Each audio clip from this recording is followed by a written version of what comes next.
Yeah, I started it before.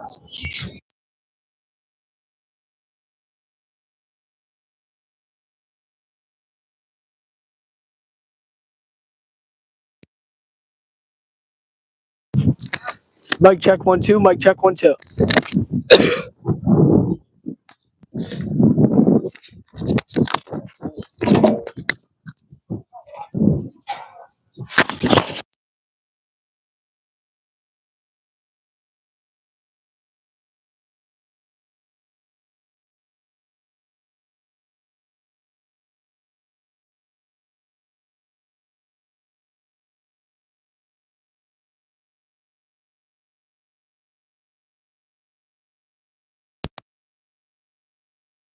Mic check 1 2. Mic check 1 2.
It's 2 more than that.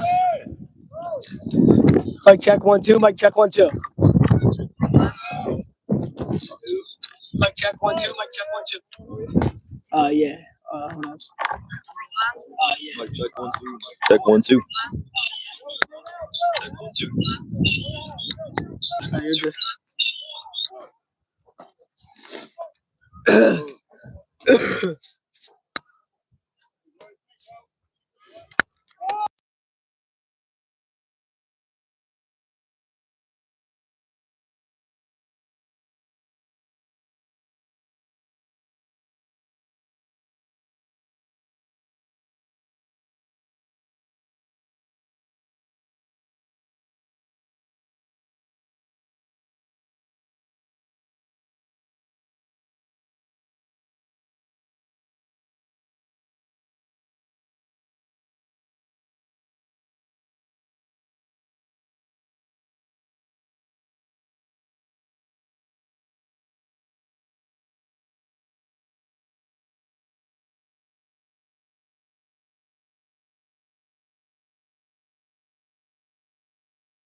You're good. I don't know if they do a national.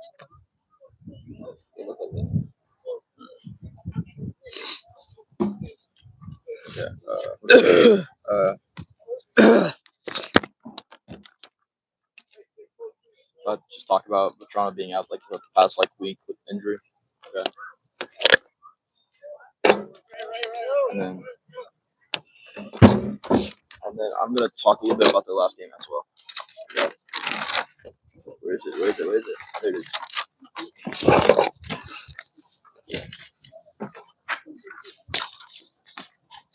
I know you looked at my prep. If I had something written down that you want to talk about, go for it. I'm not forbidding you from saying anything.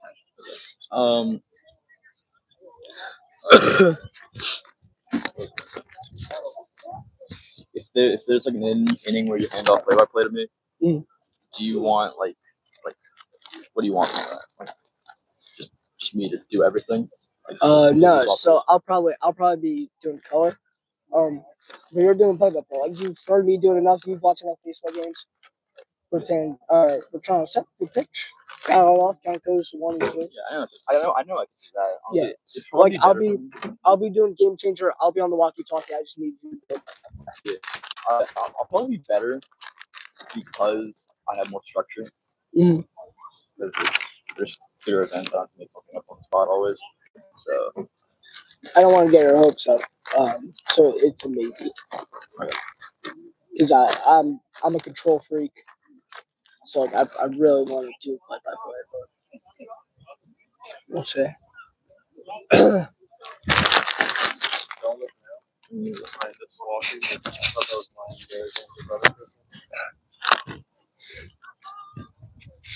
Could you put an AirPod in for the screen, please? Thank Sorry, you. did you already say that? Like 20 minutes ago. Not recently. Oh, I was letting my AirPods charge. Oh, gotcha. I was looking at it, so over the buffer or Arm. on the buffer.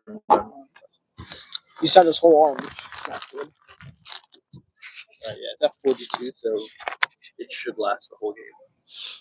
Cool. We'll keep it charging. Oh yes.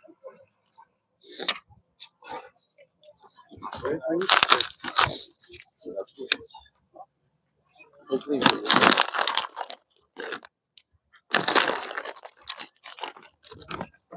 Alright, yep, your ASMR is normal. Okay.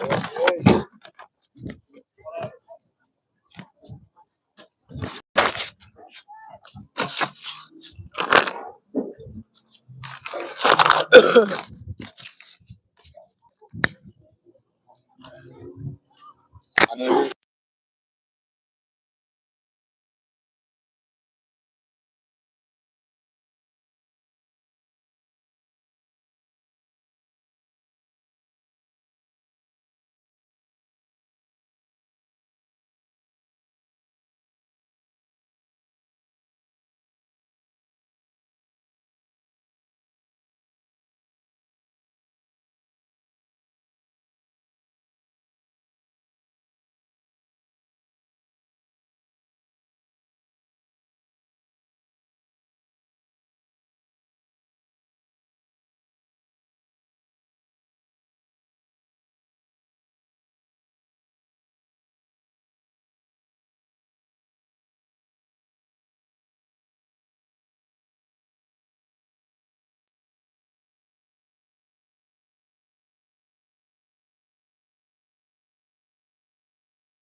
It's hot as can be. All right, ready?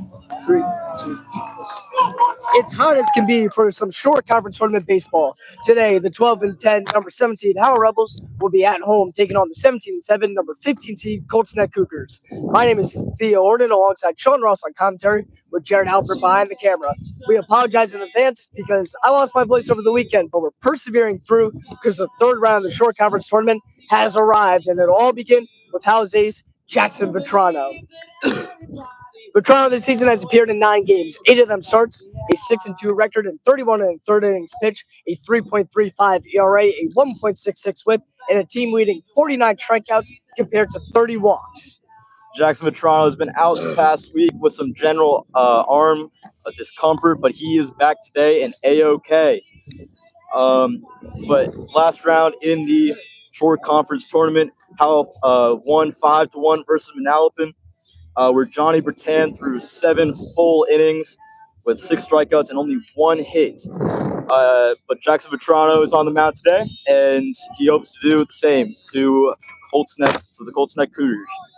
Yeah, this is the guy Howell wants on the mound. Jackson Vetrano, their ace coming into the year. He's been their ace all throughout the year. He leads the team in games started, wins, strikeouts, and batting average against at just 186. He's striking out the world. He leads the team with 11 strikeouts per 7 innings, and he leads the team with a 74% weak contact rate against, meaning 26% of the time guys are hitting the ball hard against him. That is a recipe for wins if you're Jackson Vetrano and the Rebels. Yeah, so some keys for Jackson Vetrano. He's got to keep those walks down. He, as you said, he walks a lot, guys. But the good thing is, 1 walk an inning ain't gonna hurt you. 1 small contact isn't gonna hurt you either. So Jackson Vetrano needs to make sure he keeps the ball down. Make sure he doesn't give him any big contact. So leading it all for the Colts Cougars, as first pitch from Vetrano is a ball on a fastball upstairs. Leading it off, it is the infielder, the senior Dan Annunziata. And Annunziata this season batting .250 with an .827 OPS. Second pitch outside once again. Count goes to 2-0. Annunziata is a very good hitter. Not hitting for a ton of average, but he is getting on base at 386 this year. He drew 18 walks last season, which was the most ever for a Colts Cougar in a single season. As the count goes to 3-0, Vetrano having some trouble commanding that fastball upstairs early. 3-0 to the leadoff hitter, Annunziata. Pitch from Vetrano. It's upstairs, ball 4, a walk on 4 pitches, and the base-stealing threat, Annunziata, is on first. Yeah, Jackson Vetrano is dotting it around the zone. Again, wasn't able to get it in that in the right area, but Jackson Vetrano first game back from injury. He's settling into things. It's the first batter, so best not to get his hopes too low. Annunziata this season has 11 stolen bases on a very aggressive Colts Cougar team, so watch him on the base paths. First pitch from Vetrano. Fastball down the pipe for strike 1. The hitter now is the number 2 hitter and pitcher, Jack Dugo. Dugo this season is batting .295 with a 752 OPS. Runner goes, pitches ball, thrown out at second. It is sailed into center field. Stolen base for the Cougars, but backing it up is the center fielder Connor Acker. Gets the ball in the field in time, so it's just an extra 90 feet on the stolen base by Annunziata.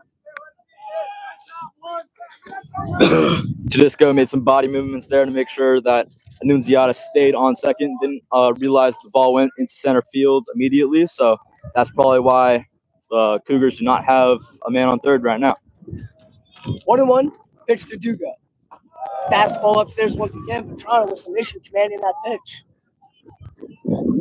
And the scouting report against the Cougars reads, fastball up, breaking balls low and away. It's what they struggle with the most, and that's what we're seeing out of Vetrano. There's fastballs upstairs, but it's a matter of commanding that pitch. 2-1. Swing and a miss, first swing and a miss of the day. Vetrano evens the count. It's 2-2.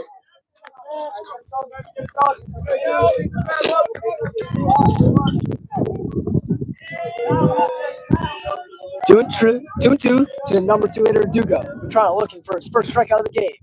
It is just a bit outside for a ball. It runs the count even. 3-2. Toronto features a fastball, slider, changeup mix. Slider is his main secondary. Fastball you see about 70% of the time. Runner leads off from second. Nobody out. The 3-2. Down low, ball four, back-to-back walks by Vetrano to start the game.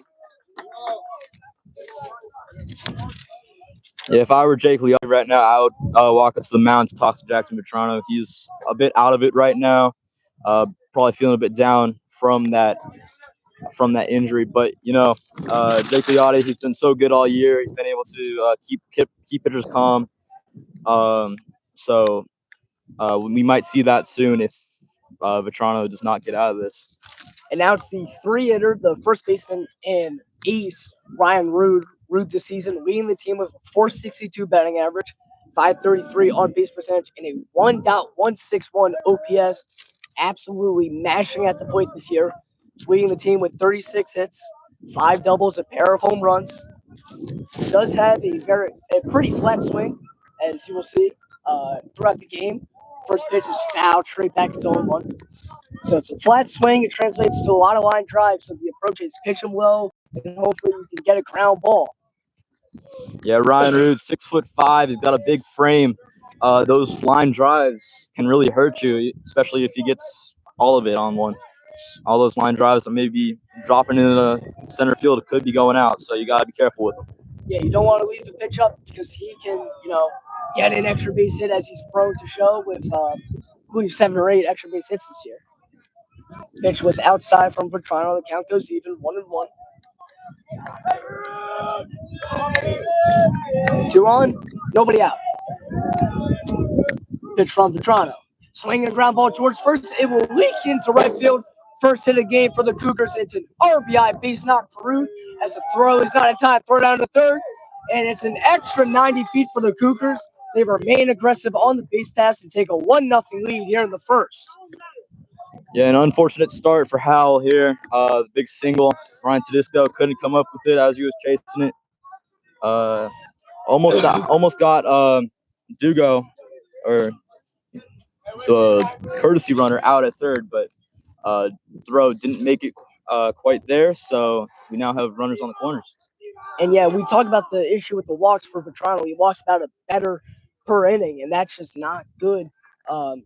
It's why he gives up. It's why he gives up the runs that he does. Doesn't allow many, in the ERA at 3.35, but the majority of those runs come off the walks that he issues. And 2 walks and a weak single, and now the Cougars lead 1-0. And we see their aggressive nature on the base pass as they take the extra 90 feet, advancing to third. It's a 1-0 count now to the cleanup hitter, Ronan Keeley, with runners on the corners and nobody out. From the stretch, pitch from Vetrano. Check swing definitely went around. Vetrano evens the count. It goes to 1-1. Vetrano needs a strikeout here, not for only the out, but to build his confidence back up. He's slid up 3 straight base runners in a run now, so he needs something. Fastball once again left up high, and it's 2-1. Keeley, the batter, he is an outfielder and first baseman, batting .379 this year with a team-winning .652 slugging for a 1,133 OPS. Common theme that you'll notice, these Cougars batters absolutely mash. Pitch from Vetrano, fouled straight back, count goes to 2-2. Second 2-strike count of the day for Vetrano. Rude leading off first. Not really a stolen base threat. Has 3 this season, which is a decent amount, but it's actually one of the lower totals for a Colts and a Cougar. 2-2 from Vetrano. Swing and a miss. First strikeout of the day for Vetrano, and there's 1 gone in the first. Yeah, he needed that one to especially see that he can get those swings and misses, just enable something in his mind that he can get out of this inning. And now it's number 5 hitter, R.J. Conover. Conover this season batting just below 400, batting .385, a .448 on-base percentage, .603 slugging for a 1,051 OPS, 30 hits, 10 doubles this season. First pitch, swing and a miss, way out in front on the fastball, definitely hunting that pitch. And that's the scouting report on Conover. He loves swinging at fastballs, loves swinging at them when they're up in the zone. Trying to stay aggressive on the mound. The 0-1. Fastball is swung on and flied out towards center field. Actor settles under it. comes in, makes the catch. Runner tags from third. The throw to the plate. It is offline, and another run comes across and scores. It's a 2-0 Cougar lead. Thanks to sack fly by R.J. Conover. Yeah, the throw in from center by Acker, just a little bit offline. But I'm not sure if it would have beaten Dugo's courtesy runner anyways, because he just got off to a good jump on tagging up. First pitch to Pignatelli is fouled off. It's 0-1. So the 6-hitter, Joe Pignatelli, up to the plate this year, batting .397 with a 1,112 OPS. One of 4 or 5 OPS is above 1,000 in the Cougar lineup. Second pitch is flied in the air, deep towards left center field. Acker on the run. He will make the catch, and that will do it for the first. It's a 2-0 Cougar lead heading into the bottom of the first.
And now on the mound for the Colts Cougars after they took a 2-0 lead, it is the right-hander Jack Dugo. Dugo this season has appeared in 6 games. All of them starts a perfect 4-0 record in 31 and third innings pitched, 3.35 ERA, a 1.60 whip, and 29 strikeouts compared to just 13 walks. Dugo has a fastball slider mix. You see the fastball probably about like 65% of the time. Slider is his main secondary. Has a changeup on the curveball, doesn't throw it very often. And now for the Rebels, it's the leadoff hitter Connor Halprin. Halprin this season is 1 for 10 with a double out of the leadoff spot. First pitch from Dugo, drops in a breaking ball for a called strike 1. Dugo doesn't strike out many batters. However, from last year, his runs have significantly decreased. And now he's quickly ahead 0-2 against the leadoff hitter Halprin. Halprin with an OPS just a bit above 700. Has been solid over the last 8 or so games for the Rebels. 0-2. Swinging a line drive heading towards center field. It will drop in for a base hit. Leadoff single for Connor Halprin as he does leadoff hitter things. Leadoff hitter things indeed. He gets that one into center field, and the Rebels now have a base runner on first. It's a good jump for Howell. And this is where Howell just has to keep the momentum going. After going down 2-0, we've seen them get those big explosive innings in games that matter most, like a 4-run inning against RBC in the Monmouth County tournament, or even last game when they scored 4 in an inning against the Manalapan Braves. And now it's the hitter, third baseman Derek Leotti to the plate. Down the count 0-1. Pitch from Dugo. And a curveball is fouled off. And now once again, 2 batters, 2-0-2 counts from Dugo. It's Derek Leotti at the plate, batting 311 with a 400 on base percentage and a 761 OPS this season. Leotti's been absolutely on fire over the last 10 games. Here comes a pickoff, not in time. Leotti has probably been Howell's best hitter in the last 2-3 weeks or so. After a rough start to the season, he's really emerged. He's been as hot as can be. Takes a pitch way outside, and the count goes to 1-2.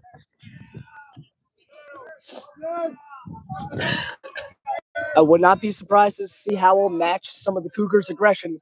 Again, Halprin stealing with 2 strikes. Now it's another pickoff, once again unsuccessful.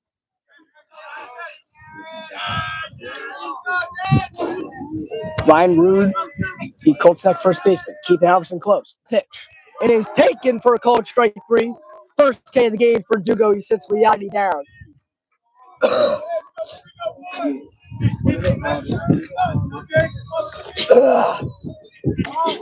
Now to the plate for Howell. It is probably their best hitter this season, the 3-hitter and catcher Jake Leotti.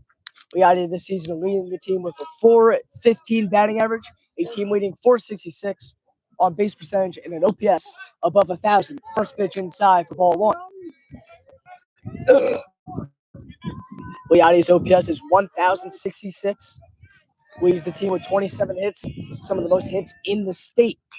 Swings and sends a fly ball out towards right field, shallow and under it, and making the catch, it's Ronan Keeley, and there's one gone. Who's that first pitch?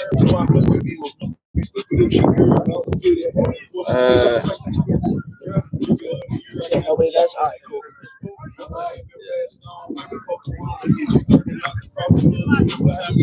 Now to the plate for Howell, it's their cleanup hitter Ryan Tedesco.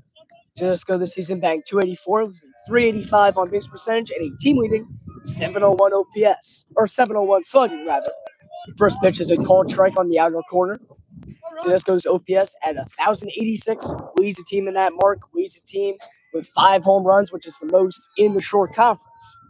2 outs, third pickoff already from Dugo. It's unsuccessful once again.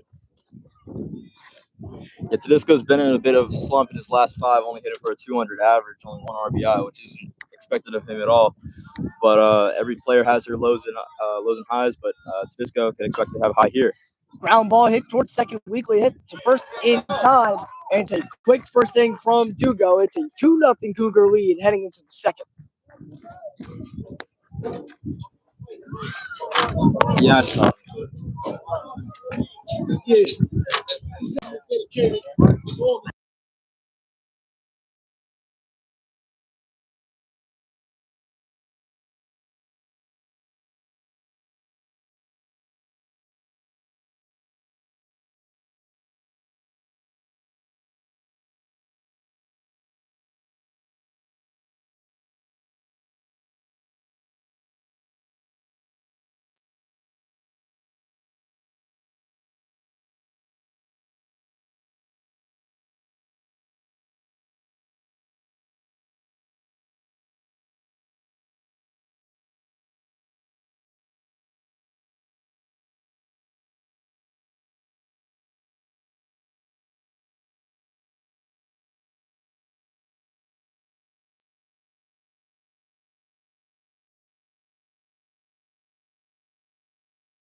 Top of the second time, it is a 2-0 Cougar lead. Howell East Jackson Veterano will look to bounce back after a rough first inning, facing number 7 hitter Ryan Spencer. Spencer this season is just 2 for 8 in the limited time he has played. His first pitch is a fastball upstairs for a swing and a miss.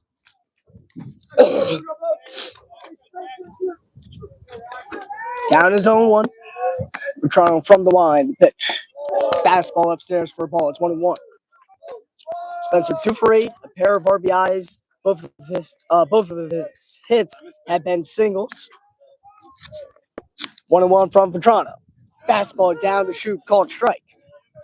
3 pitches, 3 takes. Vetrano now ahead of the batter, 1-2. Struck out a batsman in the first. Has had about 4 2-strike counts already. The 1-2. It is taken just a bit high. Another fastball upstairs and another ball. Yeah, Spencer this season not too familiar with hitting, but he has been a big starting pitcher for Colts Neck this year. Count even, 2-2 the pitch. It is taken for a called strike 3. Second K of the day for Jackson Vetrano. There's 1 gone to begin the second. It's a good tone setter for Vetrano. After the rocky first inning, he can establish a baseline here. And now it's the 8-hitter, the infielder Jack Dugo, pitching in today's game. He's batting .296 on the season for a .752 OPS. 24 hits, 3 doubles, 18 runs scored. Swing and a miss, strike 1. And correction, my apologies there. It is John Gusko, not Jack Dugo, the pitcher. John Gusko, the backstop for Colts Neck. Count goes to 0-2. Gusko batting just 160 at 311 on base percentage and 611 OPS. Has a home run this season, so he has a bit of pop. The 0-2. Fastball upstairs, it goes to 1-2. Back-to-back 2-strike counts. Vetrano looking to make it. Back-to-back strikeouts. Pitch. Hit hard on the infield. Too short. Right at Kavanaugh. The first. In time. 2 quick outs to begin the second. So now we'll take a look at the Howell defense, brought to you by Portable Chargers. The backstop is the sophomore Jake Liotti. At first, senior Matt Vetrano. At second, senior Ryan Tedesco. At short, senior William Kavanaugh. At third, senior Derek Liotti. In left, senior Jack Quinn. In center, junior Connor Acker. And in right, junior Connor Halprin. 2 outs, nobody on, 9-hitter. Matt Clark at the plate. First pitch is outside for a ball. Clark this season has DH'd a lot for the Cougars and has absolutely mashed in the time he has played. A 1,177 OPS. He hits one hard toward short. Once again, right at Kavanaugh. Some deja vu. It's a 1-2-3 second inning. Hell of a bounce back by Jackson Vetrano. We head to the bottom of the second. 2-0 Cougar lead.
Bottom of the second time, it is the 5-hitter, senior first baseman, Matt Vetrano, up to lead it off for the Rebels.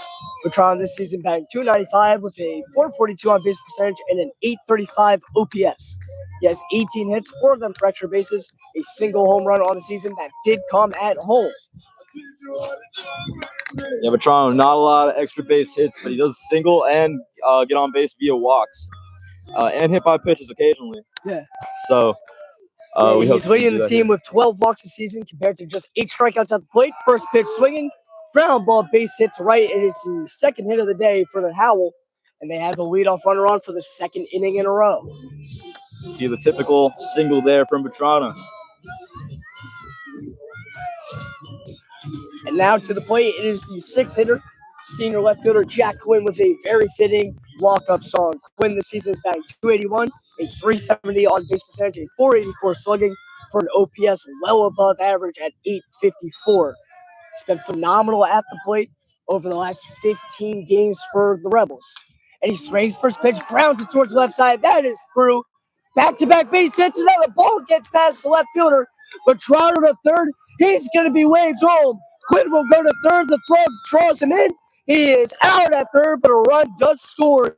It is 1-0 Howell by the mental mistake by the Cougars. They cut the lead in half. It is a 2-1 game in the bottom of the second. Yeah, Jack Quinn tried to stretch that into a triple. The error by the left fielder out there. But the ball was brought in too quickly. It was a bit offline, but the third baseman was able to cut it off and get his arm around to tag Jack Quinn out before he got to third. But overall, great effort from everyone involved. Good on that to try to realize where that ball was and to be able to get back to home. Kavanaugh swinging first pitch. 3 batters, 3 first pitch swings. Kavanaugh flies out to right, and there are 2 gone now in the bottom of the second. So Duco making quick work of the Rebels. But back to your point, Sean, that was a fantastic job by the Rebels. It was a rare miscue in the left field, and Vetrano, who's not very fast, scored from first base on a base hit to left. That is incredible stuff. And back in the lineup for the Rebels, it is the DH, AJ Magistrelli. He takes a first pitch ball. Magistrelli this season batting .233, a .712 OPS, has been out the lineup lately due to the emergence of Alex Bonderer, who came into DH for the Rebels for about 8 or so games. But after struggling the last couple games, Mags is back in the batting order. 2-0, he takes it outside. He's 3-0, and after 3 batters, 3 first pitch swings, 2 outs, nobody on, it's now a 3-0 count. Some good plate discipline by Magistrelli. Yeah, early this season we saw Mags have some good power.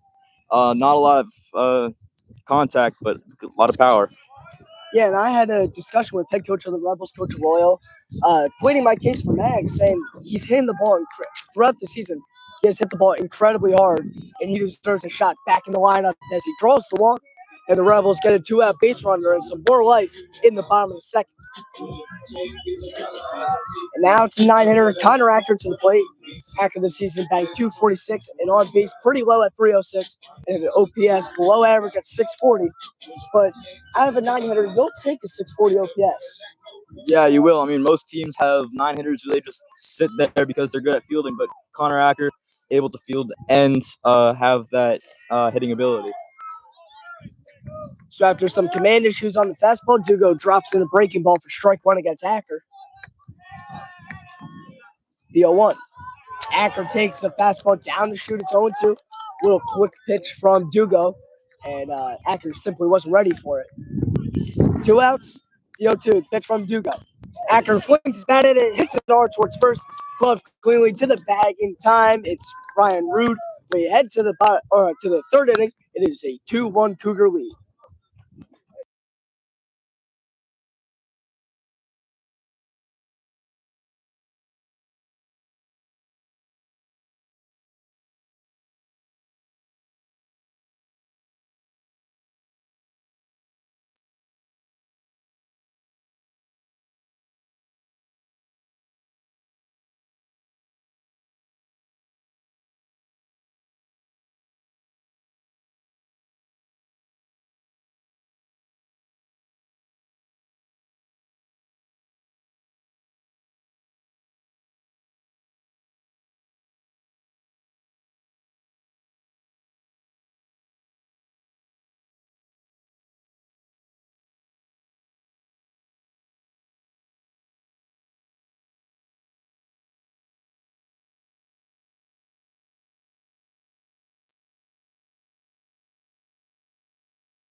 Top of the third inning here in the third round of the short conference tournament. It is a 2-1 Colts neck lead over the Howell Rebels currently.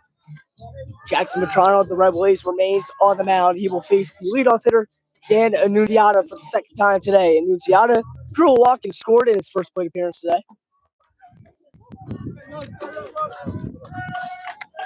After a rough first inning, Matrano pitched a 1-2-3 second inning where he really kept his pitch count intact.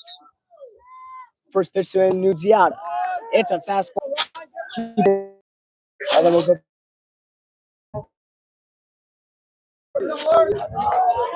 I doubt it.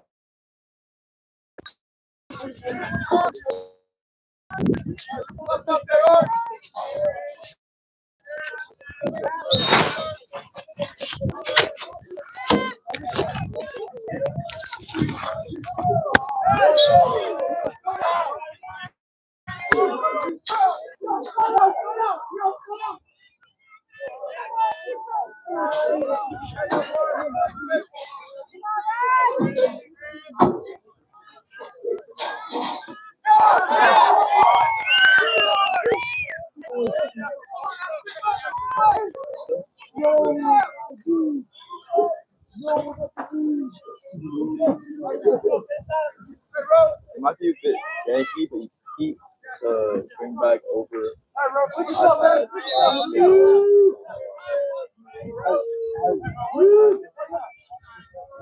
I'm not, obviously.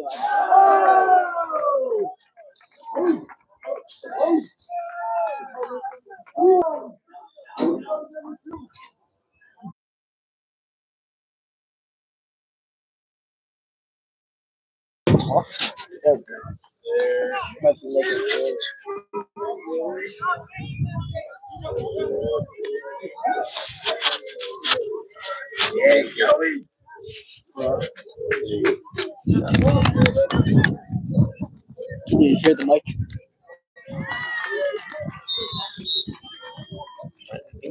Go again? Can you hear the mic? So we are back after some technical difficulties. We, of course, apologize. The Cougar lead is still 2-1, but they have the bases loaded and 2 outs, and the number 6 hitter, Joe Pignatelli, at the plate after some more command issues by the right-hander, Jackson Matrano.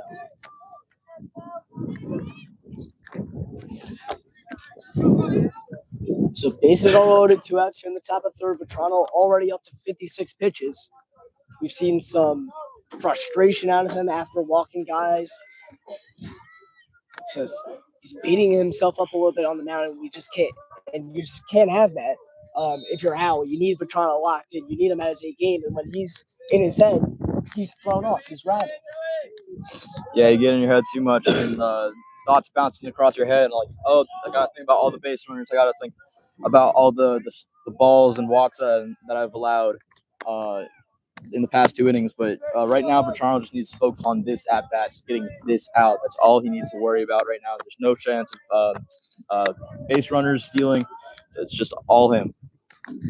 First pitch is a ball way outside of Pignatelli after a mound visit.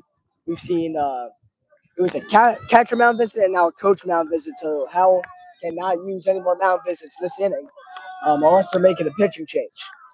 1-0 the pitch. Check swing did not go. It's a ball once again. Count goes to 2-0, and now this is the dangerous part where you have to throw a get me over fastball. You have to pull in well in the zone, and Pignatelli and all the Cougars can mash those fastballs. 2 outs, the base loaded, the 2-0.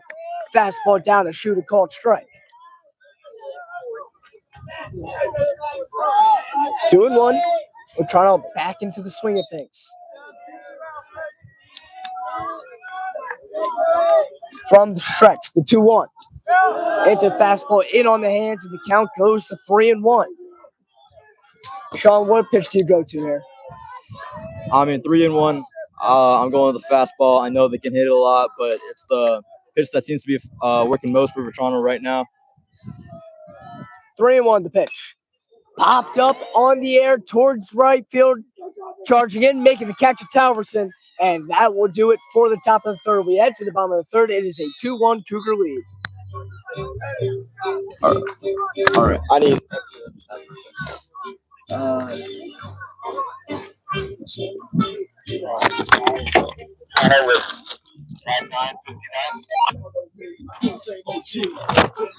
I got 59. You got a 2-1 score, right? We had some technical difficulties and it threw me off.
Bottom of the third, it is a 2-1 Cougar lead over the Rebels.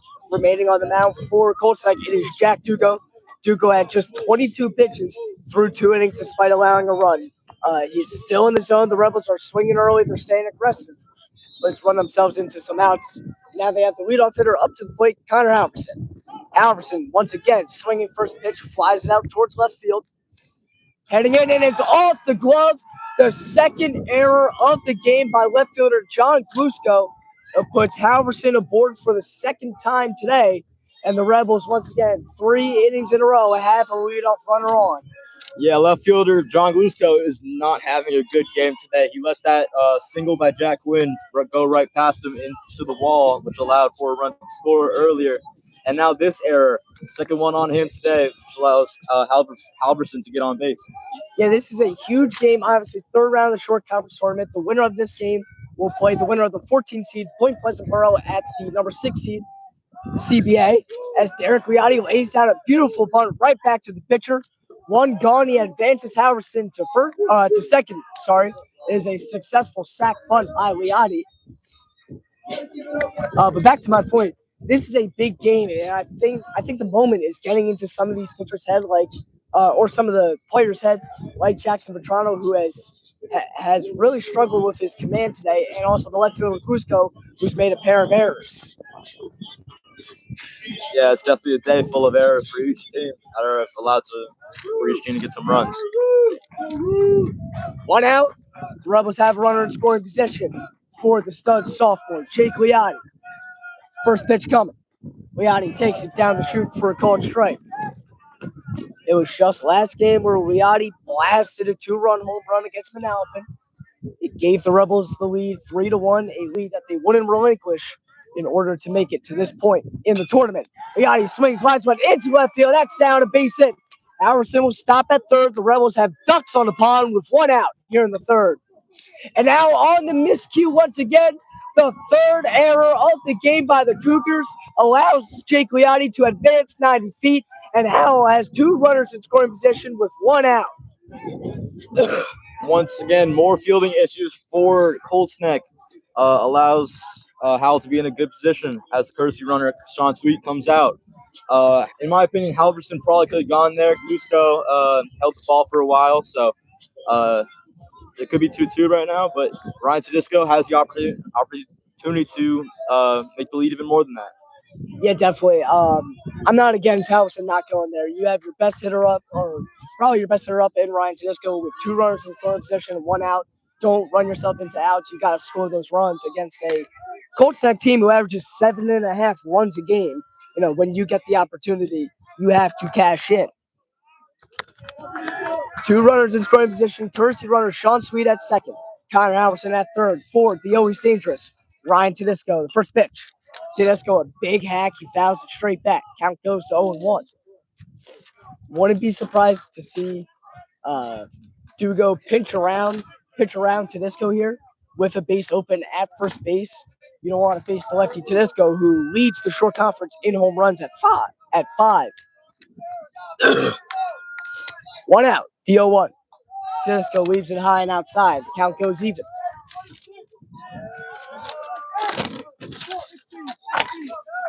Tedesco this season is batting a marvelous .435 with runners in scoring position. He has a pair of runners here with Howell trailing by a run. The 1-1. Tedesco rips one out towards short. It is into center field. A base hit into scores Halprin.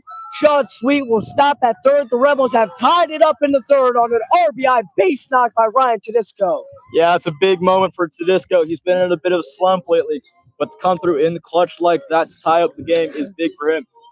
The game is now tied 2-2. The Rebel batters have the back of the struggling pitcher Jackson Petrano, and that is huge.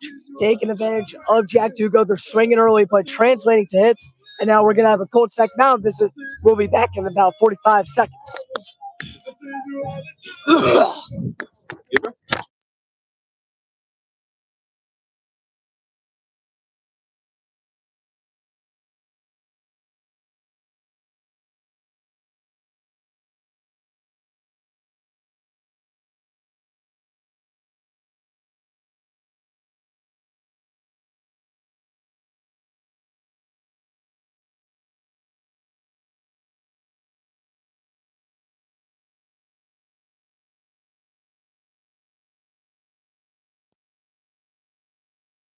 Back after the mound visit, it is a tied 2-2 ball game here in the bottom of the third. The Rebels have runners on the corners with 1 out. Courtesy runner Sean Sweet at third. Ryan Tedesco, the star second baseman, at first. Now to the plate, it is the number 5 hitter Matt Vetrano, who is 1 for 1 with a single and a run scored today. Vetrano this season batting just below 300 and an OPS at 835. First pitch swinging, he pops it up towards right field, and it's heading into foul territory, and it will wind up into the cross game. Count goes to 0-1. That's the third foul ball today to go into the cross game. We're keeping count, okay? 0-1 with 1 out. Colts could use a double play. Fastball called strike, 0-2. The Rebels have been aggressive today. They're familiar with Colts as they have been in the same division for the last 3 years, leading up to this year, where they are separated by a couple divisions now. But they're familiar with these Cougars and how they pitch as Vetrano pops one up towards right field, going out as second baseman. Coming in is the right fielder, and it's over his head. Another error by the Cougars allows another run to score. Howell has taken a 3-2 lead on 3 different Cougar errors in the third. It's an absolute breakdown by Colts. I mean, the first error came on the Halverson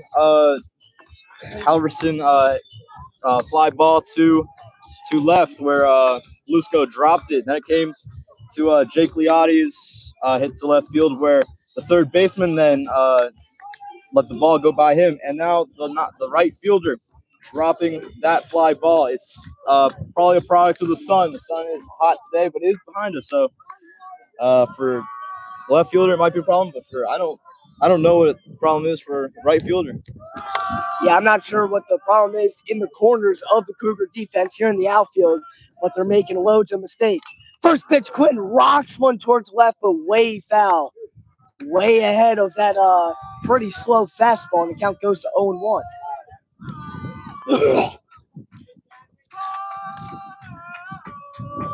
Quinn is batting .308 with an OPS above 1,000 in the team's last 5 games. 4 hits and a home run in that span. He packs a punch at the plate. Chops one towards third base. Foul ball play is almost made by head coach, Coach Royal, but he muffed it.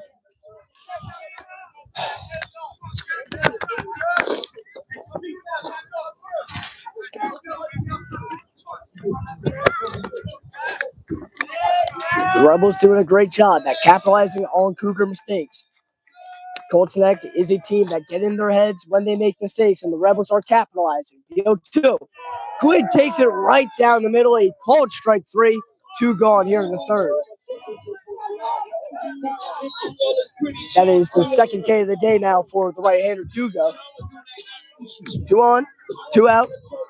And the number 7 hitter, Waylon Cavanaugh, up to the plate for the Rebels. Kavanaugh has really struggled over the last few games, but it's with runners in scoring position where Kavanaugh is at his best. He's batting .364 in those scenarios as he rocks one towards second. Glove cleanly to first in time. We head to the fourth, but the Rebels have taken the lead. It's 3-2.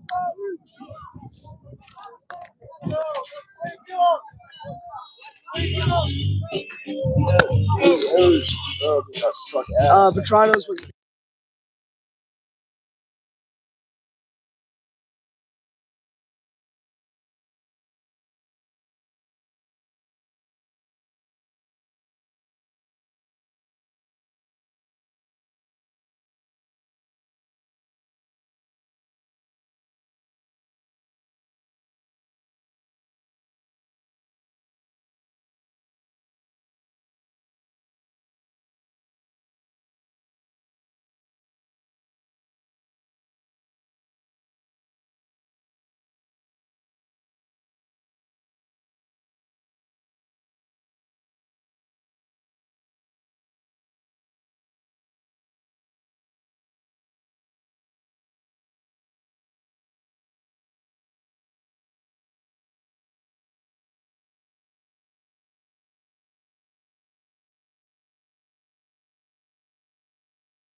Top of the fourth time, the Rebels have a 3-2 lead.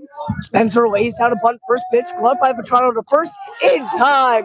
A nice play and a nice grab by the first baseman, Matt Vetrano. The Vetrano bros combined to make a great play to begin the fourth. Yeah, Ryan Spencer thought he could lay down a bunt right to Vetrano, Jackson Vetrano, but he's able to get it, whip it over to his brother Matt Vetrano for a big stretch, and they get the out. These two teams have played 6 games against each other over the last 3 years. John Glusko 1 for 4 with a double and 2 walks in his career against the Rebels. He is the current hitter as he takes ball 1 upstairs. Vetrano now already at 63 pitches through 3 1/3 innings. Swing and a miss, a big cut, but a big miss, and Vetrano evens the count.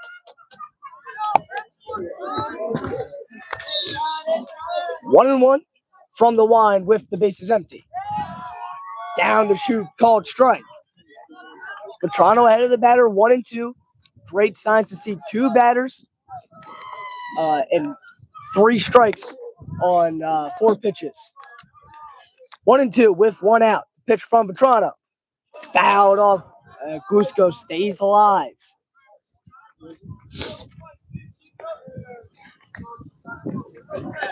Yeah, Glusko made 2 errors. Has made 2 errors in this game, dropping 1 ball and letting a ball get by him. So he's probably down in the dumps for this at bat, but he appears to be fighting off some good pitches here from Jackson Vetrano. Yeah, he definitely wants to make up for the mistakes in left field. The 1-2 from Vetrano. Fouled off once again, and that headed right towards the bleachers. Almost took out our store camera woman over here, Emma Rodriguez and Jill. I don't know her last name. Thank you, Jill. Jill, you know, like the Drake May memes? Yeah, Drake May. It's just Jill. That's Jill. her name. Yeah. 1-2, Vetrano searching for his 4th K of the day. The 1-2. Swing and a miss. Some nasty off-speed pitches from Vetrano. He retires Glusko for the 2nd time today. That's 4 punch-outs on the game. Yeah, Vetrano's really turned it back since the first inning. He's really doing well against his bottom of the lineup. It's good that he has this inning here to rebound from that 3rd inning where he let up 3 walks. First pitch, fastball, some life on that one, but he doesn't get the call. It's 1-0.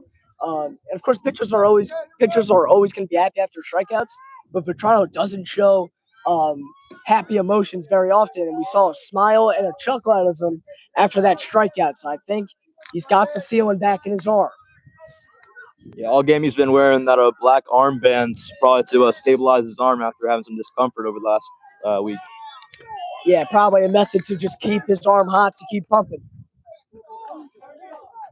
71. 2-1 with 2 outs. The base is empty. Rebels leading by a run. The pitch. Fastball doesn't get the call, just outside. The count goes to 3-1. Matt Clark, the batter, absolutely crushing at the plate this year. An OPS well above 1,000, where he's 0 for 6 in his career against Howell. 3-1. Vetrano drops in a slider, and the count goes to 4. 2 outs, the full count. Vetrano already with a strikeout this inning. 4 on the day. Can he make it 5? Down low in the dirt, ball for a 2-out walk to the 9-hitter, and that's never something that you want to see. The 9-hitter, usually the weakest hitter in a team's lineup, and you had him down 3-2, and you walk him to face the top of the order. It's Dan Annunziata, the hitter now for Colts Neck. Annunziata in his career is just 2 for 9 against the Rebels. 222 average, 300 on base, and a 633 OPS in his career against Howell. So another guy who, weirdly enough, is a very talented hitter, but struggles against these top-tier pitchers that Howell has, like Jackson Vetrano. And you mentioned 9-hitter, Matt Clark. When most 9-hitters are usually the lowest in the lineup for a reason, Matt Clark is hitting with 1,100 OPS this year, so it does make sense why he was able to pull that walk. True. First pitch from Vetrano is a strike. It's 0-1 with 2 outs, 75 pitches already from Jackson. The 0-1. And that pitch hit him. Back-to-back base runners now for Colts Neck after a walk and a hit by pitch. And that's the worst way to get defeated if you're a pitcher. You want batters to beat you. You don't want to beat yourself. But now it's Vetrano who has issued 6 walks already today, and now a hit by pitch. Runs are scoring due to the command issue rather than giving up hits or giving up hard hit balls. Yeah, Vetrano's only given up 1 hit today, but it's all been walks and that hit by pitch that have gotten him into trouble. So really he needs to either get help from his infield on this one or do it himself with a strikeout. 2 on, 2 outs. First pitch. Fastball upstairs is 1-0 to the 2-hitter, Jack Dugo. Dugo, a guy who has succeeded in his career against Howell, batting .417 with an .834 OPS in his career against the Rebels. He's 5 for 12 with 5 singles. Fouls this one off towards the lacrosse game. Count will go even now once again. It's 1-1.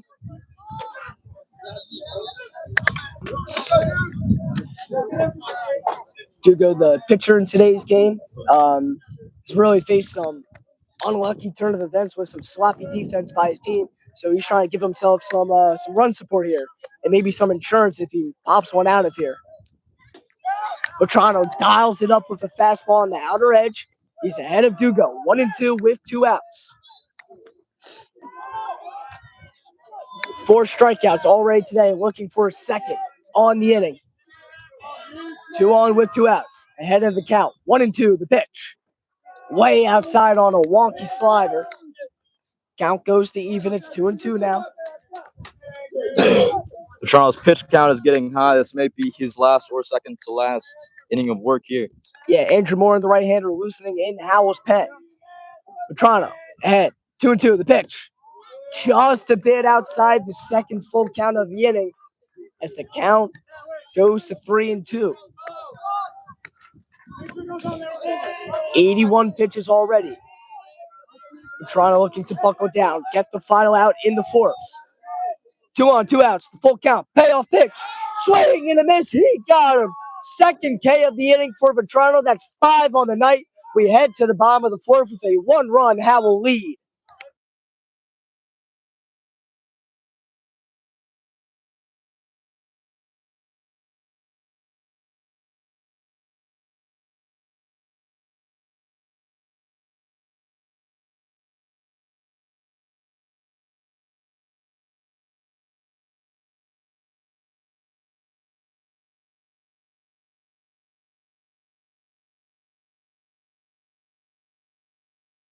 first play appearance today, playing in his first ever game against the Colts Cougars.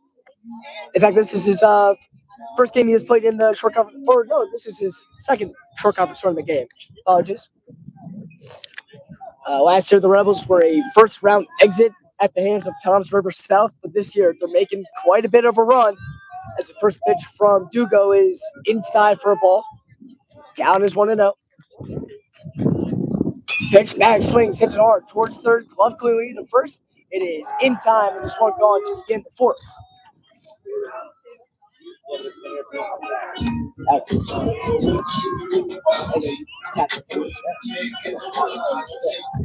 But ground ball or not a big deal. 2 down left.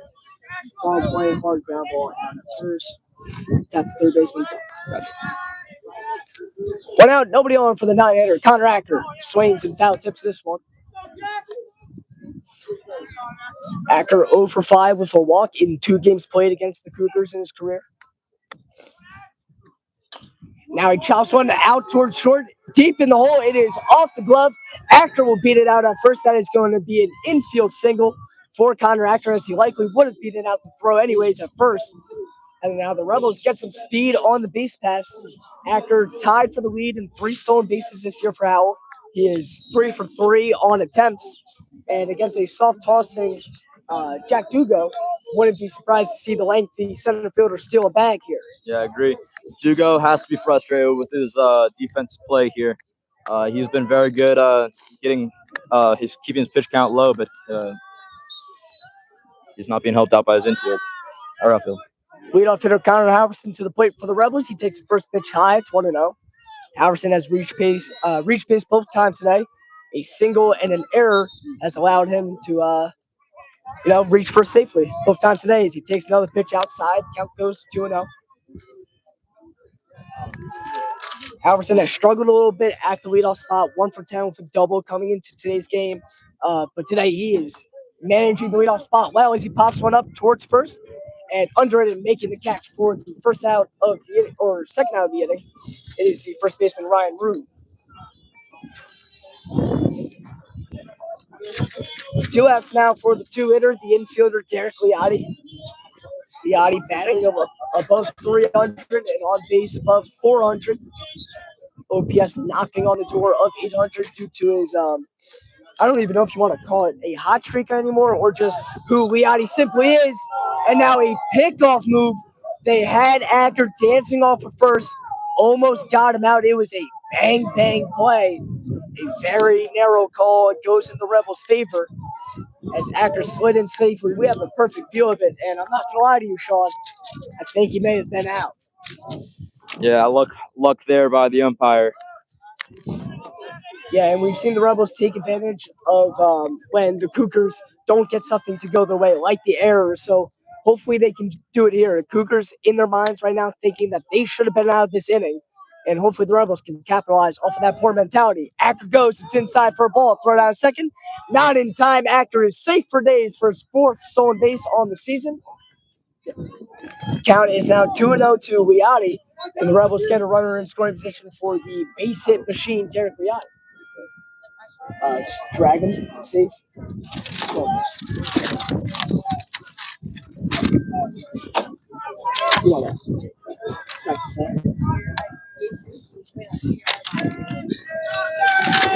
2-0 to the senior infielder. Way outside for a ball. 3-0. Liotti has bounced around in the Rebel batting order. Batted, 7th and 8th to open the year, but due to his 15-game streak of just being a monster, he's up here in the 2-hole as he takes strike 1. Yeah, Howell has a lot of hitters be on hot streaks to move up the lineup. For example, Liotti, Jack Quinn also came out, started off a very cold streak. So good to see those batters do well. Liotti is swinging a blooper that will get down in the right field. A base hit for Liotti around third and to the plate. He is safe. RBI base knock for Derek Liotti as he drives in Connor Acker from second. The Rebels extend the lead. They now are up 4-2 over the Cougars. On throw? On last play. on throw is like say like on the throw we already moved up to second, we dragged to second. 4-2 Rebel lead, and now to the plate. It is the 3-hitter catcher Jake Liotti. Liotti and OPS above 1,000. A pair of home runs on the year, both of them coming at home. Takes the first pitch high and tight. The count is 1-0. Liotti, another guy playing in his first ever game against the Cougars. Chops one foul towards the third base side for strike one. I'll tell you, manager Arroyo not having a very good day out there on the hot corner. No. He's missed 2 balls now. Disappointing performance out of our coach. I would expect more from him with the not the glove but the hand. Yeah, as well. Liotti knuckles another ball foul towards the third base side, and there we go. Nice play by Coach Arroyo. Redemption. Count is now 1-2. Jake Liotti's brother Derek leading off at first. 2 outs. Liotti off the first pitch.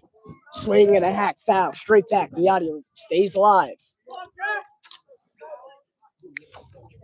Yeah, we've seen what Jake Liotti can do, especially in these 2-strike counts.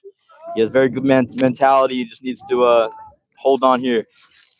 Yeah, a lot of guys will change their stance, change their approach with 2 strikes, and it's not a bad thing to do that by any means. It's definitely not a bad thing.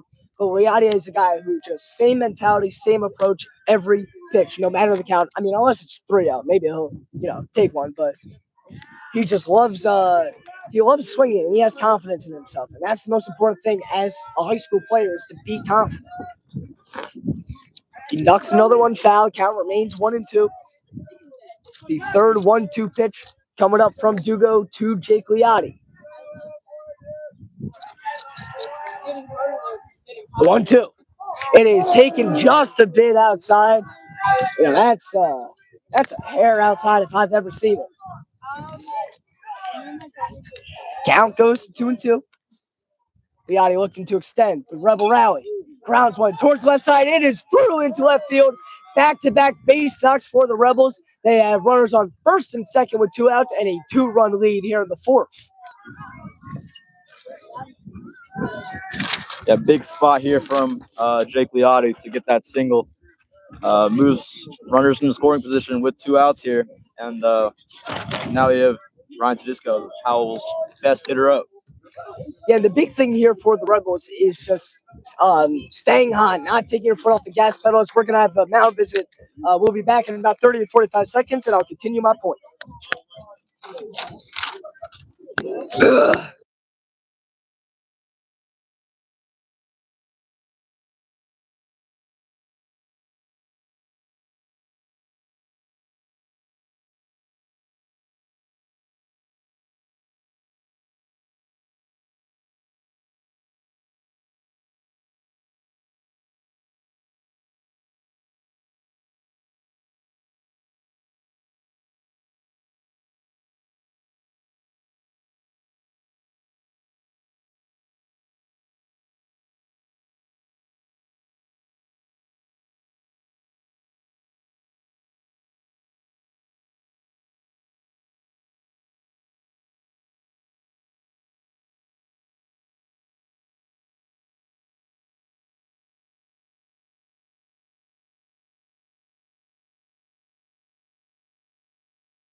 Who's that short? I put Dugo. If you can see the number, let me know. 1 something. Dugo's 14. So yeah, Dugo's that short. All right, go. Oh, Yes, it's Hugo. new pitcher on the mound for Colts after the mound visit is the power right-hander Ryan Spencer. First pitch to Tedesco is a called strike. Spencer is likely the guy who probably should have started today's game for the Cougars. He's appeared in the most games of any Colts pitcher at 11. 6 of them are starts, leading the team in 40 innings pitched, a 2.80 ERA. Same spot on the fastball, doesn't get the call this time. Count goes to 1-1 against the cleanup hitter Ryan Tedesco. At short, replacing Spencer, it is Colts starting pitcher Jack Dugo. Count tied, 1-1, the pitch. Tedesco pops it foul behind the dugout, heading towards a car. Thankfully, hit the blacktop, hit the pavement, not the cars. Yeah, you hold your breath every single time it goes near any one of those cars. I mean, it's about to be a bad day for someone if it hits them. Yeah. 1-2 with 2 outs. 2 on. The Rebels lead by 2. Spencer looking to hold it down for the Cougars. Pitch. Tedesco lines it towards third. It is just a hair foul. A game of inches, man. If that's 2-3 inches to the right, that's probably a 2-run double, as Sean Sweet does have speed off of first for the Rebels. Courtesy running for Jake Liotti here. Count 1-2 with 2 outs. 2 on. The pitch to Tedesco.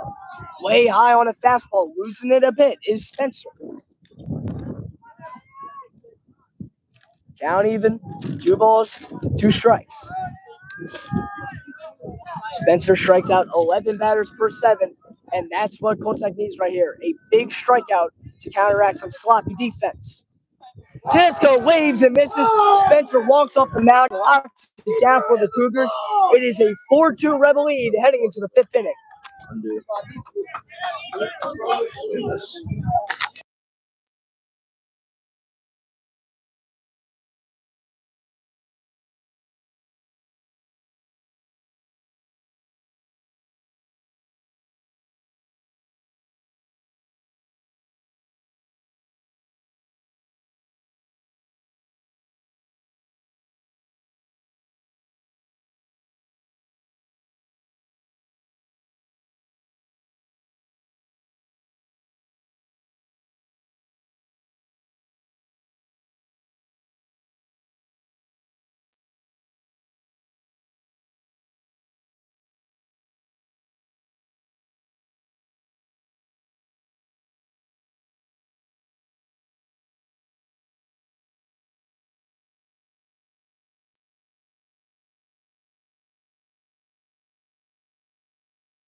Good. All right, Theo is away with some personal business. I will be calling next top of the 5th inning. Ryan Rude up now for Colts Neck. That's a low ball there. First pitch by Jackson Vetrano, who returns to the mound for the 5th inning.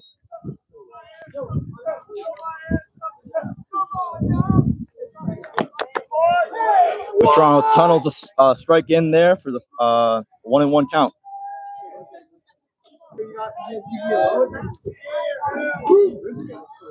Vetrano.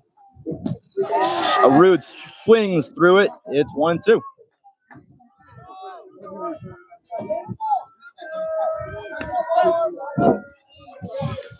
Vetrano with another 2-strike count. Let's see what he can do here with Ryan Rude at bat. Vetrano, pitch. Rude looks at it, spits on it, and it is a ball. That's ties up the count. It's 2-2.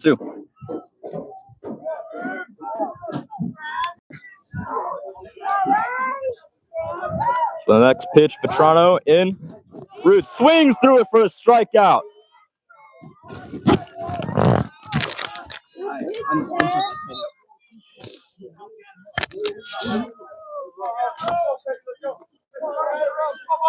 Apologies, ladies and gentlemen. I am back.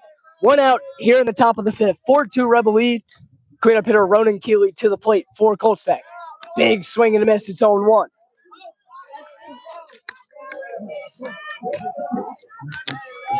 Keeley this season bagged .379, a team leading .652 slugging. Big power potential. Slider way outside from Vetrano. Remaining out there in the 5th, now up to 89 pitches. Down even, a ball and a strike from the line. The 1-1. Swing and a miss. Vetrano ahead of the count. 1-2, looking for back-to-back punch-outs. 6 walks, 6 Ks already today. 1 out with the bases empty. 1-2, Vetrano kicks and deals. It is down the middle, cold strike 3. 7 strikeouts for Vetrano. Back-to-back punch-outs. He is dominating the Colts snack here from the 2nd inning on. You know, it's 3 in a row strikeouts from this inning and last for Vetrano. He's gotten better with time, as you wouldn't expect. But he started off cold, but now he is flaming hot. Yeah, and that's just not something that you see out of pitchers very often. Struggling out the gates and then locking in as the game has progressed. But that's what we're seeing out of Vetrano today.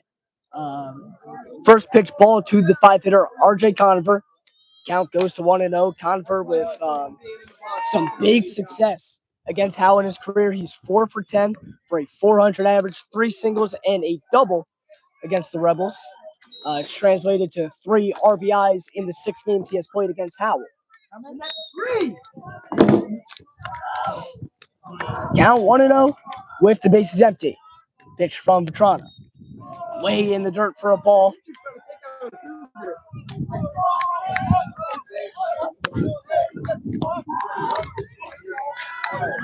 Vetrano now showing some signs of fatigue.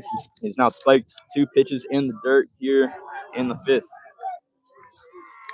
Yeah, maybe he's just a little too amped, overthrown a little bit after getting some fire back in his system with those 2 strikeouts.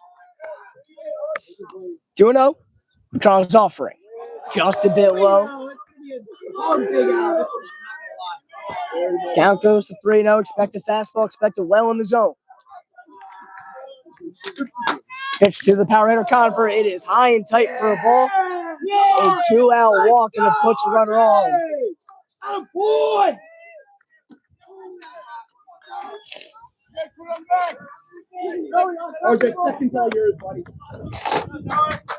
The last 4 outs for Vetrano have all been strikeouts. Now it's the 6-hitter Joe Pignatelli at the dish. Pignatelli batting an even .500 in his career against the Rebels. 4 hits in that span as he takes a first pitch ball. Is that 5 in a row? 5 straight balls from Vetrano. Can he lock it back in? There you go. Clips the inside corner for a strike, and the count goes even at a ball and a strike. Hold it back in. 2 outs, the 1-1. Vetrano with a quick look back at the runner. The 1-1. Fastball down the pipe for a called strike. Back-to-back called strikes. Vetrano now powering ahead. Conover getting talked to by the crowd underneath us, being told to steal the next base. Let's see if he does. 2 outs, the 1-2. Just a bit outside for a ball. Or actually, that was actually pretty outside, and it was low.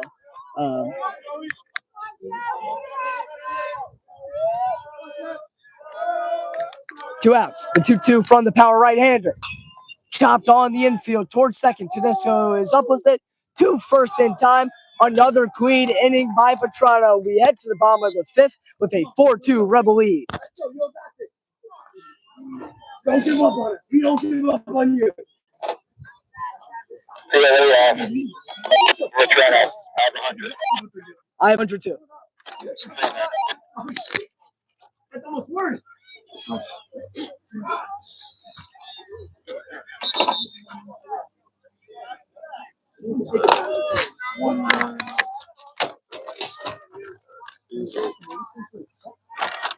One error.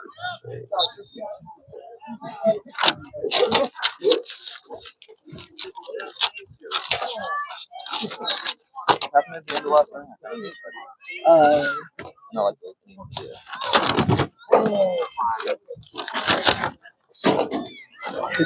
Okay. Funny about that. Huh? So you just know, like, when you beat a team, you're like, now from K.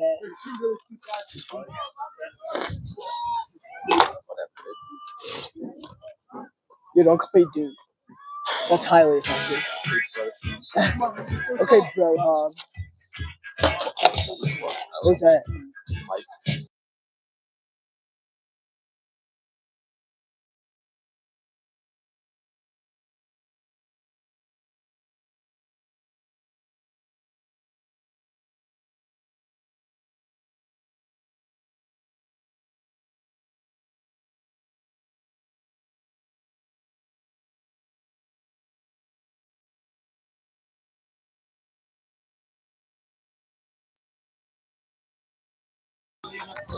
Bottom of the 5th time, it is a 4-2 Rebel lead here in the 3rd round of the Shore Conference Tournament. They are looking to advance to play the winner of either Point Pleasantville or CBA. Leading it off for the Rebels in the bottom of the 5th is the tall first baseman, the senior Matt Vetrano. Vetrano this season batting just probably above 300 now. Came into today's game with a 292 average, but he's 2 for 2 in today's ball game with 2 base hits. Scored a run in the first inning. Spencer had 0-1 pitch. Vetrano rocks it deep towards right center field. It is down. It'll kick off the wall. Vetrano splits the gap. He pulls into second with a leadoff stand-up double. It's a 2-bagger for Vetrano, and the Rebels have a leadoff base runner in scoring position. Yeah, it's a big moment for Howell. Vetrano not used to extra base hits, but he gets one there. It goes in between the center fielder and the right fielder to the wall, to the low wall out there, and Vetrano pulls in, standing for a double. Yeah, that's what Howell needs. Matt Vetrano came in as one of Howell's more reliable and consistent hitters. Played a lot as even a freshman. Had back-to-back years of having a high average, high on base. He's continued that this season, and now 3 for 3 in today's ball game. Now to the plate for the Rebels, it's the 6-hitter Jack Quinn. Quinn this season in OPS well above 800 this season.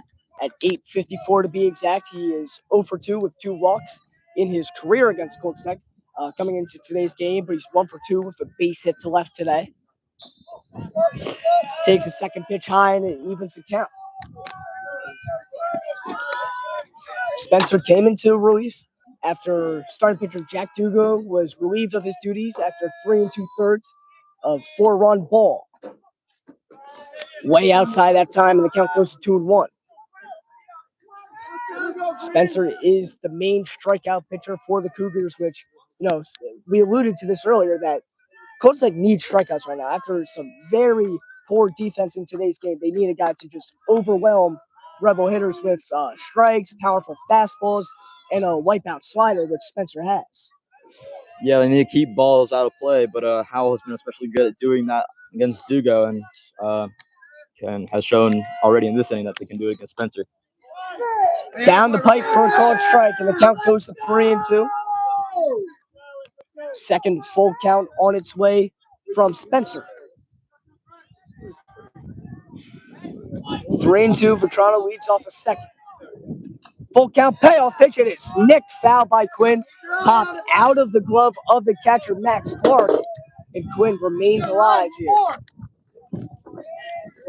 Yeah, he just barely got on top of that one. Went into the glove, but the catcher, Clark, dropped it. This is where Spencer's at his best. 63 strikeouts this season. He loves those 2 strikeouts just like any other pitcher. 3-2, the pitch to Quinn. Way outside for ball 4. The Rebels draw back-to-back base runners to begin the 5th, and they have 2 on with nobody out.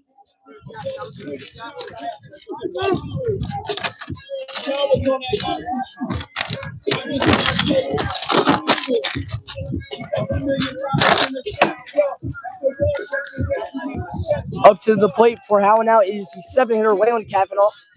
Cavanaugh 0 for 2 in today's ball game, entering with an OPS at 665. After leading off the majority of games for the Rebels, the cold streak has knocked him down in the lineup, has kind of continued in today's game. He lays down a beautiful bunt right back to Spencer. Nobody's covering first, but now the first baseman, Annunziata, gets to first in time. Cavanaugh is retired, but it is a fantastic sack bunt as he advances Vetrano and Quinn.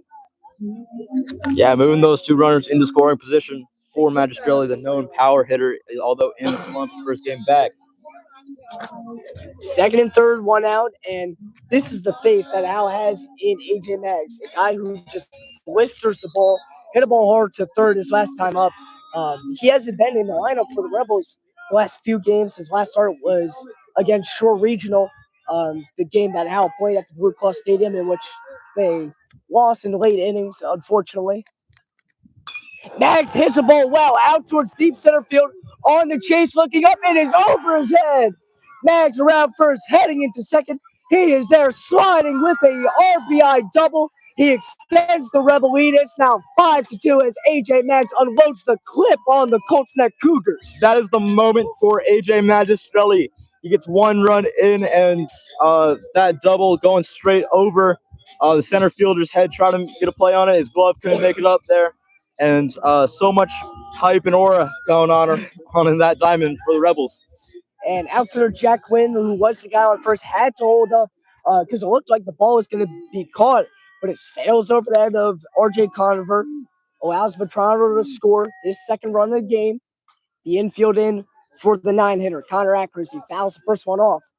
But Quinn had to hold up. That's why he didn't score. He's probably the fastest player on the Rebels, so holding him there was key for the Cougars. But now it's second and third with 1 out. The infield in. Acker looking to put a ball in the air.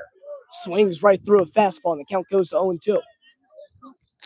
Yeah, middle to long fly ball will definitely get Jack Quinn in to score. So, Connor Acker, he doesn't have a lot of pressure right now. Outfield playing back. Infield in. Fastball not even competitive for a ball. Acker batting 174 with runners in scoring position. This year, it's due to batting 9. Pitchers just going, all right, here comes the fastballs. They overwhelm him. He's looking to rewrite the ship. Takes another fastball way high. Back-to-back balls. It evens the count. 2-2. Spencer flirting around the zone. Knew he had a couple pitches to play with, but now has to get back to square one here on the mound. 2-2 with 1 out. 2 runners in scoring position. The pitch to Acker.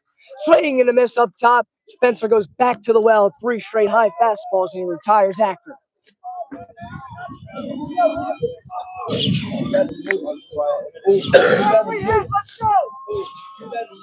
2 on, 2 outs for the leadoff hitter, Connor Halprin.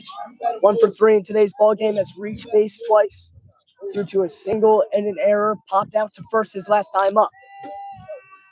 He's a consistent line drive hitter. Line drive here could bring in 2 for the Rebels.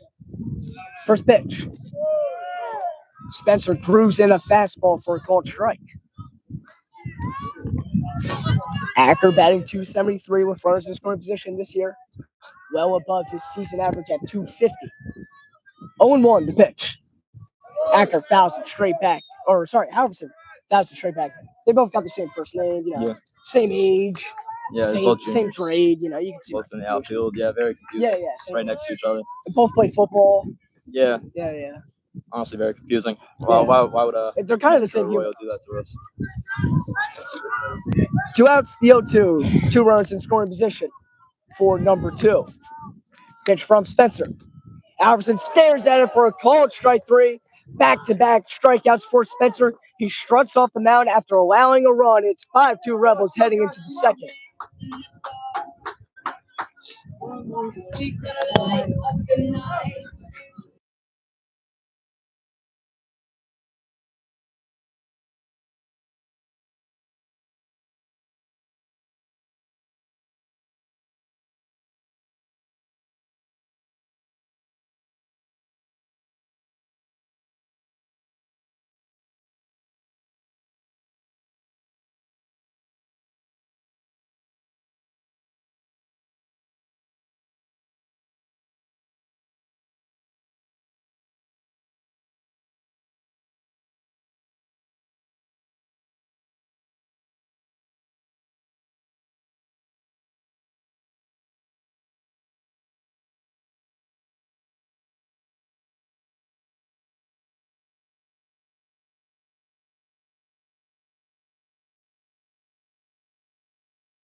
On the mound for the Rebels now, it is a new pitcher here in the top of the 6th.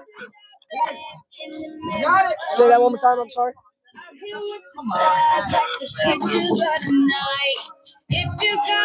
I have 24 for Spencer.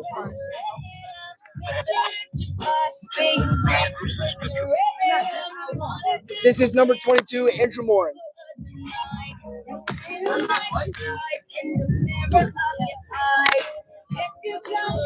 Apologies, ladies and gentlemen, my walkie-talkie was going off, but it is a new pitcher for the Rebels, right-hander Andrew Morin in after Jackson Bertrano's line is done. He goes 5 innings, allowing 2 runs, both of them earned, walked 7, allowed 1 hit, but struck out 7 batters and got the important outs. He exits with a 5-2 Rebel lead and bridges the gap. Andrew Morin on the mound. He has pitched 20 innings this year in parts of 5 games, 3 of them being starts. He has a 1-0 record and a team-leading 1.05 ERA. Yeah, Andrew Morin definitely pitches to contact, low walks, low strikeouts. Top 6. Leads to a fair share of hits, though. Allows a good amount of hits, but he doesn't allow hard hit balls, and that's the important thing as he dials a fastball up there to even the count. It's 1-1. 9 strikeouts compared to just 8 walks in 20 innings pitched. So you're right, Sean. Doesn't strike out many guys, doesn't walk many guys. Down low for a ball this time. It's 2-1. You know, we see a common theme in Howell's pitching staff that the less walks you give up, the less runs you give up. And that's the case for kind of just any pitcher. As a nasty breaking ball there from Morin against Ryan Spencer looking foolish. Count goes to 2-2. Morin looking for the 8th K of the day for Rebel pitchers. 2-2 pitch. It is taken just a bit high, maybe inside. On a fastball, looked pretty good from here. Yeah, I agree. It did look pretty good. But the home plate umpire has the best view of it. He calls it a ball. Here we go, Spence! Count goes full to Ryan Spencer, the current pitcher for the Colts Cougars. From Moore, the pitch. Fastball called, strike 3. 1 batter up, 1 batter down. A strikeout for Moore, and that's 8 Ks for Rebel pitching. Spencer threw out his bat like he was about to take a walk, but he was shocked when he heard that strike call. But umpire rules all, and Howell is 1 out in this inning.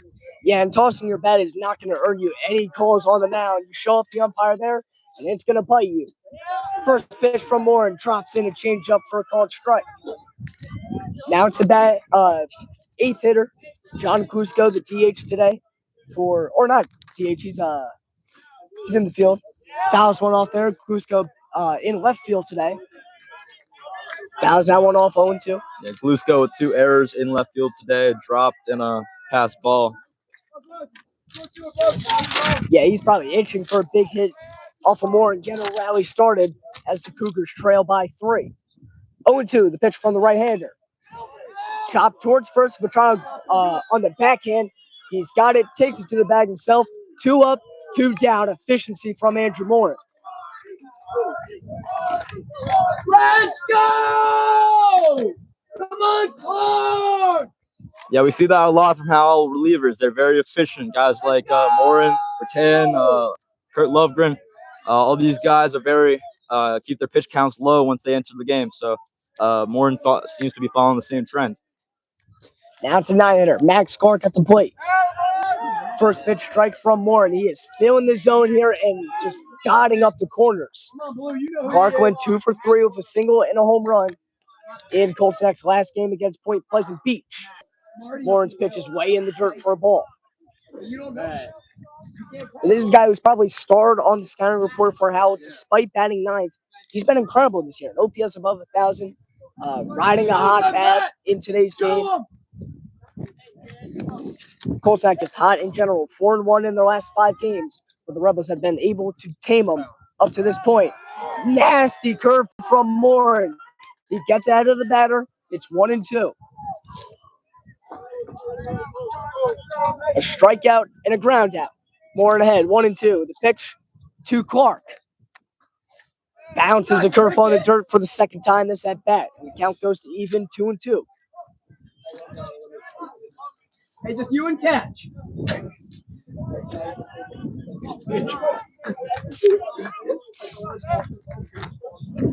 5-2 lead for the Rebels. Morin in his first inning of work out the bullpen. Looking to keep starting pitcher Jackson Vetrano in line for the win. The 2-2. Swing and a miss. 3 up, 3 down, 2 strikeouts for Andrew Morin. He flaunts all over the mound, and we head to the bottom of the 6th. It is a 5-2 Rebel lead.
All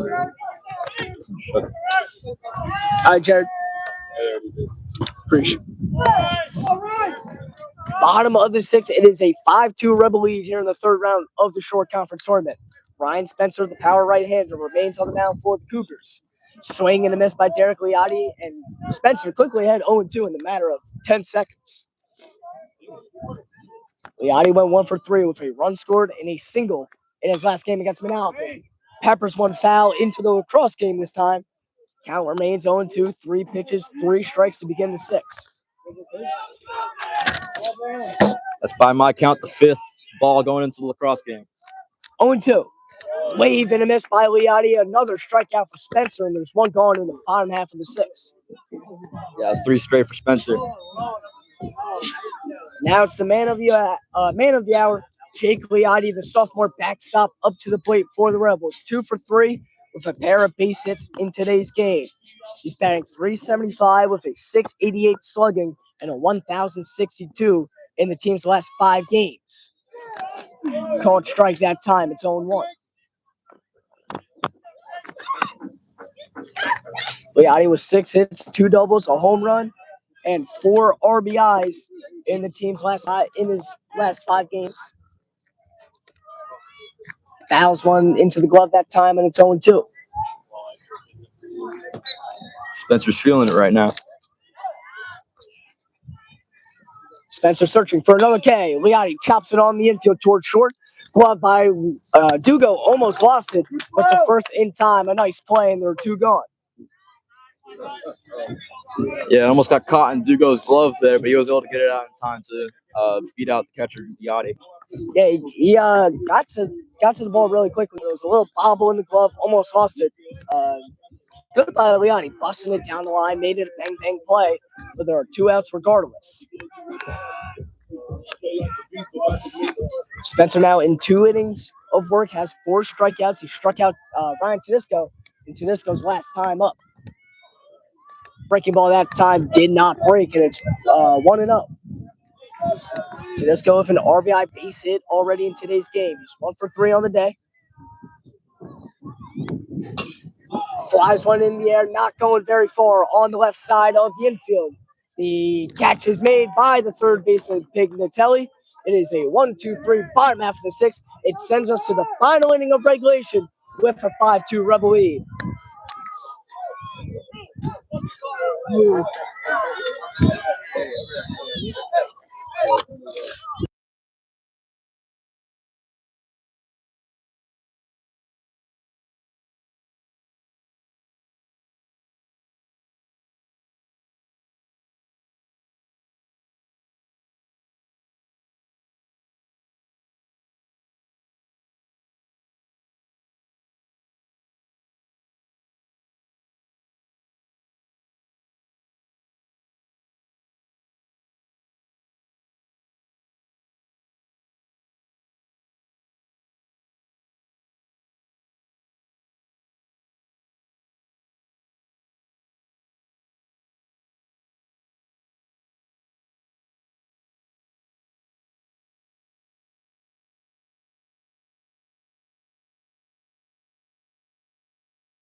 Top of the 7th inning here in the 3rd round of the short conference tournament. It is a 5-2 Howell lead over Colts net currently.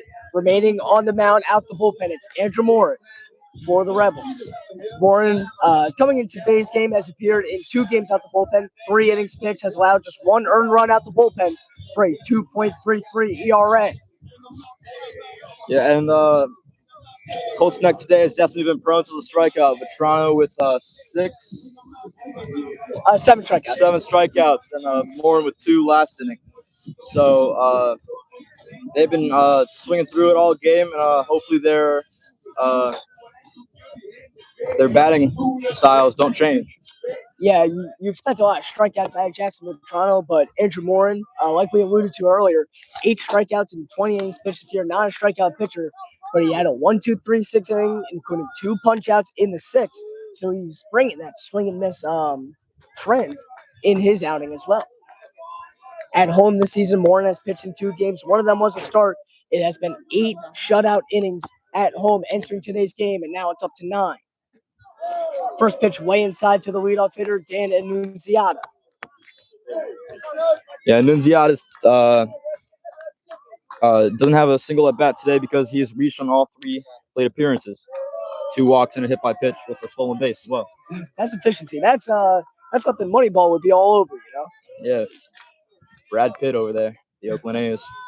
Rest in peace, Oakland A's. Yeah, they got those green jerseys just like these. Yeah, sure. Now, keeping up that trend of plate discipline, Annunziata ahead of the count, 2-0 to the very sharp Andrew Morin. 2-0 coming from the right hander. It's a fastball way up top for a ball.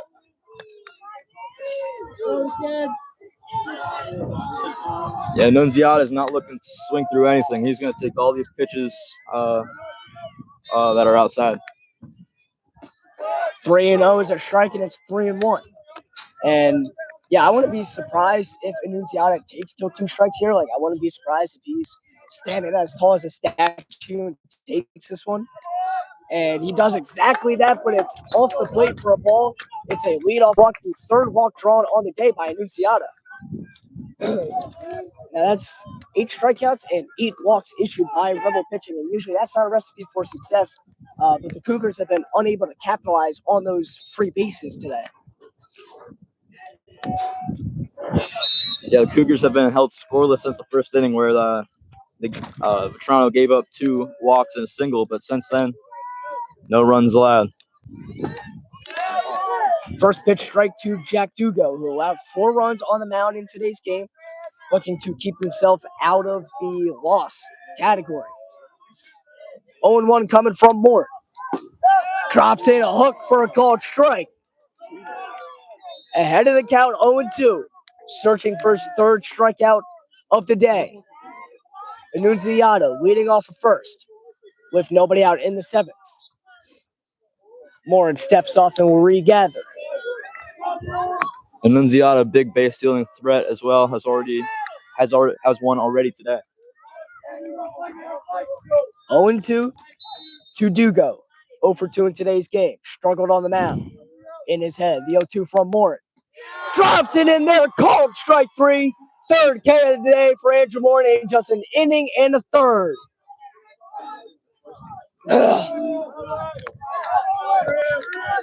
And now to the plate, it's Ryan Root, the big power threat. He's disgusting on the mound, and ERA below 2 this season, and he's fantastic at the dish as well. First pitch on its way from Morin. Swing and a miss, an ugly swing. A fantastic curveball by Morin, and he's ahead 0-1.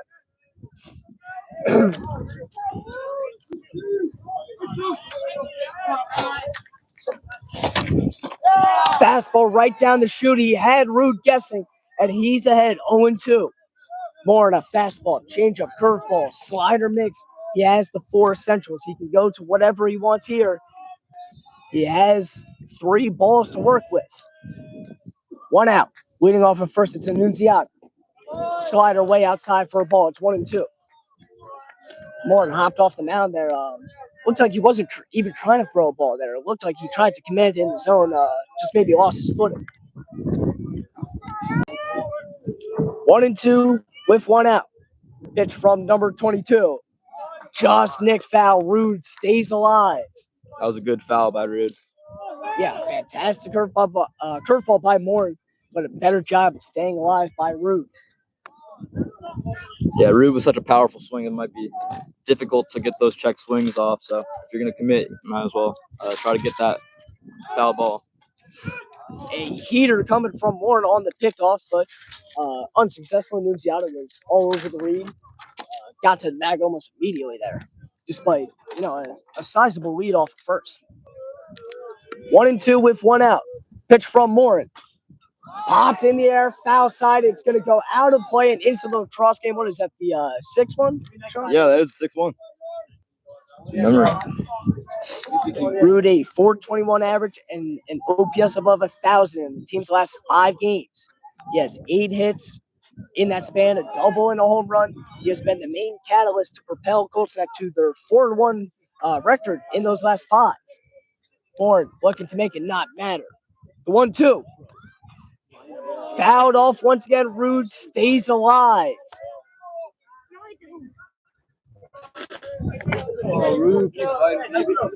Three straight foul ball, or not 3 straight, but 3 foul balls with 2 strikes this at bat from Rude.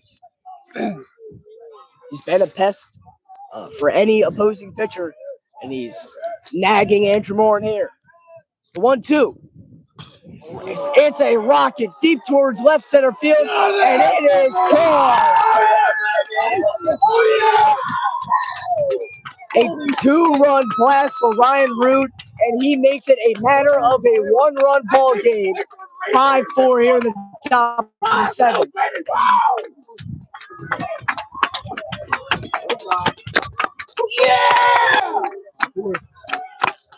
You let the crowd commentate on that one for us. It's a big home run for Colts Neck there, and it's now a 1-run game. 5-4 is your score. Okay, you guys got it. Let's go, Ronan! 5-4 with 1 out here in the 7th. Let's go, Ronan! The new hitter is the cleanup hitter, Ronan Keeley. Fastball from Morin, called strike. You know Morin's fuming right now. These fastballs are coming in hot. Expect 84, 85 on the gun. The 0-1. Good curveball in the dirt, but a better take by Keeley. Count evens up at a ball and a strike. Yeah, more now with clear bases, clear mind. Time to get the next 2 out. 5-4 ball game. Cougars looking to come all the way back. It's a hook from Morin, just a bit high, didn't break enough in time. Count goes to 2-1.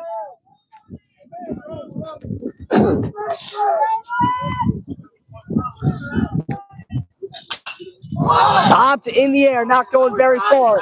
Tedesco out, he's calling it. He makes the catch, and they're 2 away.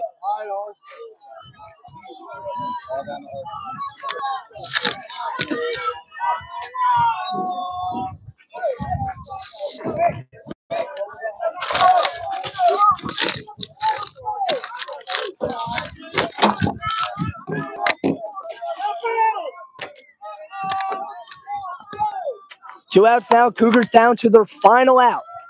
5-4 ball game. They can tie it with 1 swing. First pitch from Morin. Fouled off by the 5-hitter, R.J. Conover. And this is not a normal 5-hitter. Conover's OPS, well above 1,000. He has power, he has average, he has plate discipline. Morin's got to be extra careful in this 1-run ball game, looking to lock down the save. The 0-1.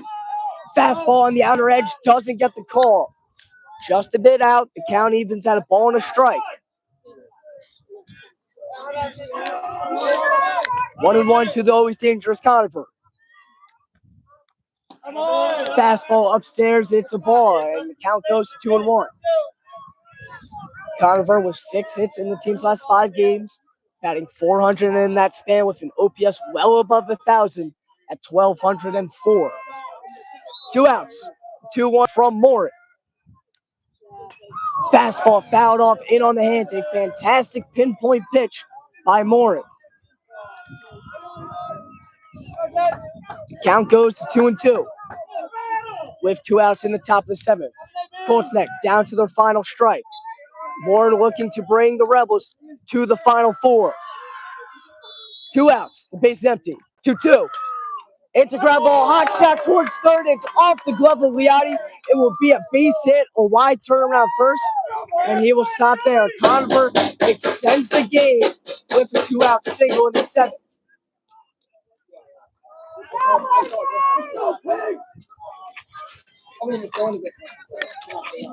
And now, after the 2-run home run and a base hit, Colts Neck can take the lead with 1 swing. We'll have the mound visit, and we'll be back in about 30 to 45 seconds.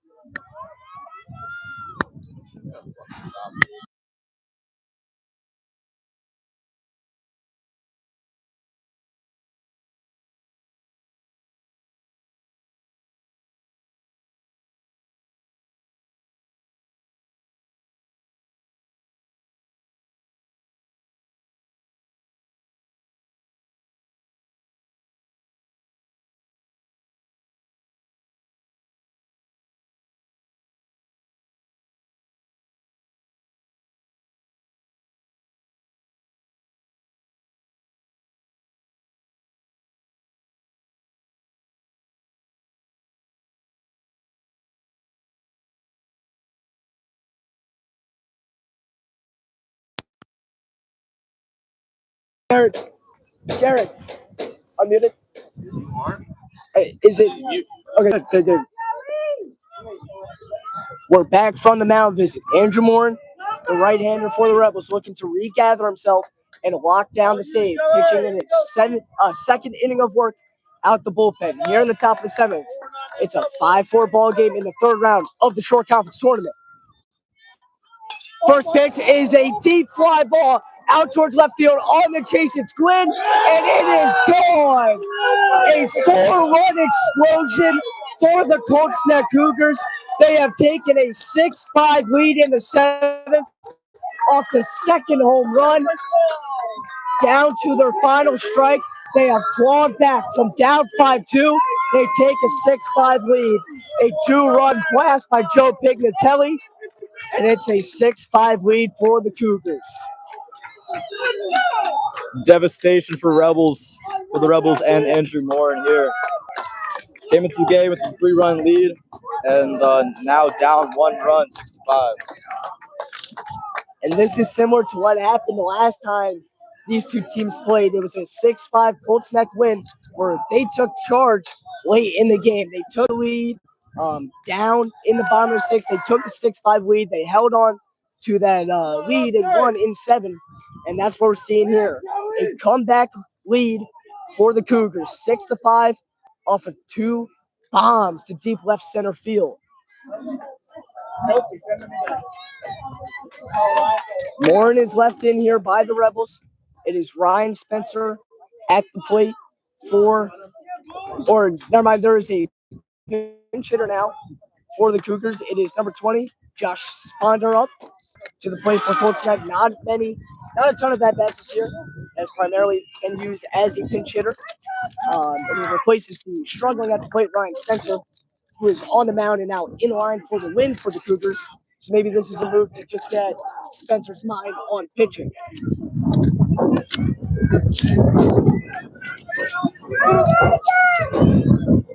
First pitch from Morin. Bounces it way in the dirt, showing signs of fatigue and maybe a little bit rattled. I love that pitch. John Sponder batting just 190 this season. Hits a high chopper towards second. Glove by Tedesco. He slips, fires to first. It is bounce in the dirt and beating it out at first. It's Sponder on the error by Tedesco, and the Cougars extend the 7th once again. Yeah, Tedesco slipped a little bit when he was trying to backhand that ball over the first, and then when he finally got it off, it was a bit too far out of Matt Petrano's reach, and he couldn't get all of his glove on it, and it dropped back to the ground. Now it's the catcher, left fielder, DH, bounces around the field in left field today. John Glusko at the plate for the Cougars. Glusko 0 for 3 in today's ball game. A pair of errors in left field. And we continue talking about how much he probably wanted to make an impact at the plate, but now with the Cougars lead, he can give him some insurance. And now we have a courtesy runner for Colts Neck. It is number 6, Aiden Bain, pinch running or courtesy running at first base here. Morin up to 41 pitches. First offering to the big right-hander Glusko. Way in the dirt for a ball. Back pick by Liotti, not in time.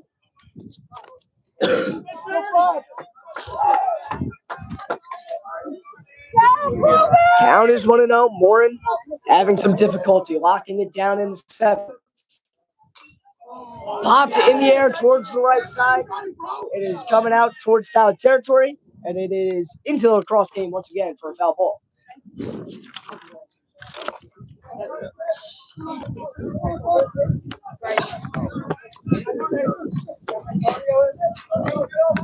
Count even, a ball and a strike. Morin looking to work quick here in the 7th. Colts Neck trails by a run after a huge 4-run 7th inning up to this point. 6-5 lead, 2 outs. Pitch from Morin. Runner goes. It is a foul ball. Bain will retreat back to first. He has 4 stolen bases here. Pretty much off the bench. He's batting just 182 this year in limited time as a pitch hitter. Two outs, 1 and 2. Cougars down to their final strike in the 7th for the 3rd or 4th time. 2 outs, the 1-2. Runner goes again. It is a looping ball out towards right field. Halprin on the chase. He will make the catch. It sends us to the bottom of the 7th, but the damage is done. 4-0 Cougar lead as we head to the bottom of the 7th.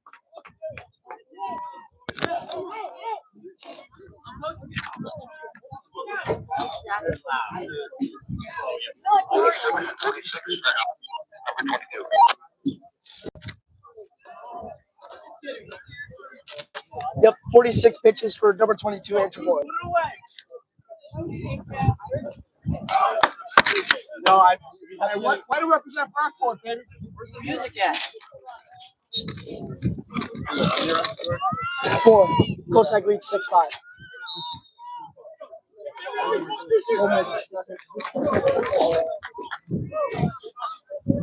Ready? Come here. 1, 2, 3, we go, kid. Double load the zone. Strike one, baby. Strike one.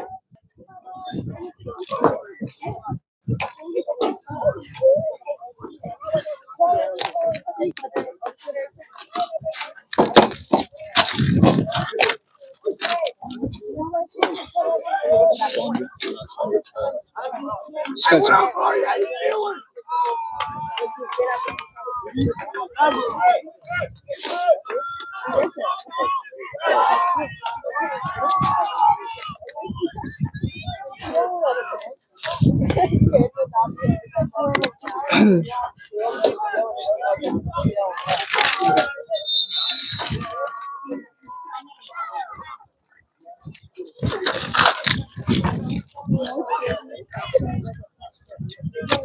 All right, Jared. Bottom of the 7th time. It is the final chance for the Rebels here in regulation. After leading things 5-2, Andrew Moore allows 4 runs off of 2-run home runs in the top half of the 7th. It has propelled us to this point with the Cougar 1-run lead here in the 3rd round of the short conference tournament. It's Ryan Spencer remaining on the mound for the Cougars in his 3rd inning of work out the pen. Howell has 5, 6, 7 due up. It's Matt Petrano at the plate, who is 3 for 3 in today's game. An RBI double his last time up to the dish. Spencer with a fastball, curveball, changeup mix. Fastball coming in the mid to high 80s. Curveball at 70 to 72, and a changeup in the mid 70s. Petrano shows bunt, pulls back, but it's a called strike, and it's 0-1. And I would not understand the decision to have Matt Petrano bunt here if that's what the Rebels do. Petrano swings, grounds it towards short. To go, charges, has it to first. It is a wild throw. He's off the bag, and Petrano with the hustle. He beats it out at first. He reaches base for the 4th time today on the error by the shortstop Dugo. That's just another one of Kolsnik's defensive troubles. That high throw pulled Rude off first base, and Toronto was able to make it into first. And now the Rebels have life again with a runner on first. Yeah, that's the 4th error of the day for the Cougars, and there's a couple other plays that could be determined errors. But right now, they're currently at 4, and it's a 6-hitter. Jack Quinn, the power threat for the Rebels. He has a history of big-time home runs here at home. First pitch from Spencer. Fastball, outer half, called strike. Gotta think Jack Quinn's in that walk-off mentality here. Yeah, Quinn lives for those big moments. He's a tri-sport athlete. He loves those big game feels. The 0-1, breaking ball way outside for a ball. Yeah. Cougars have their 3rd baseman, Joe Pignatelli, playing in a bit. Pignatelli gave them the lead with a 2-run shot. Quinn leaves it low and outside for a ball.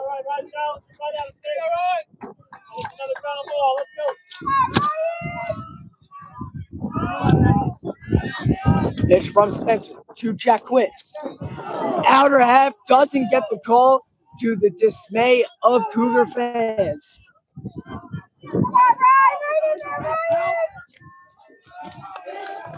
Three and 1 to Jack Quinn, the power right-hander. Fastball down the pipe, called strike.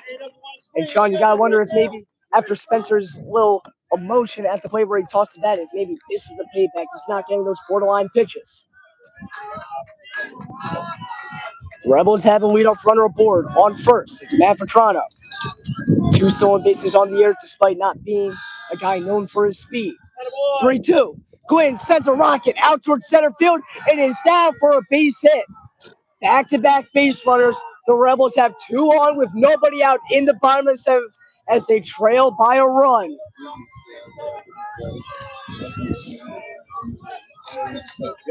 Yeah, all comebacks mostly start with base runners, and the Rebels now have 2. They need 2 runs in this inning in order to not prevent extra innings. So they're set up well now for Waylon Cavanaugh, who had 2 RBIs in the last round versus Halprin. Yeah, Waylon Cavanaugh, speaking of a guy who loves the moment, he's banged .364 with runners in scoring position this year. Yeah, to your point, Sean, he had a 2-run base hit against Manalp in the last game for the Rebels. First pitch, Cavanaugh lays down a bunt. It is foul. It's going to be 0-1. The Colts Neck fans are angry, saying that Cavanaugh was out of the box when he bunted, which would have resulted in an automatic out. Umpires don't see it that way, and instead the count is 0-1. Spencer now up to 42 pitches. He's leaving that fastball over the plate. Rebels are doing a good job at rocking those line drives. 0-1 coming to Cavanaugh. First baseman playing way in.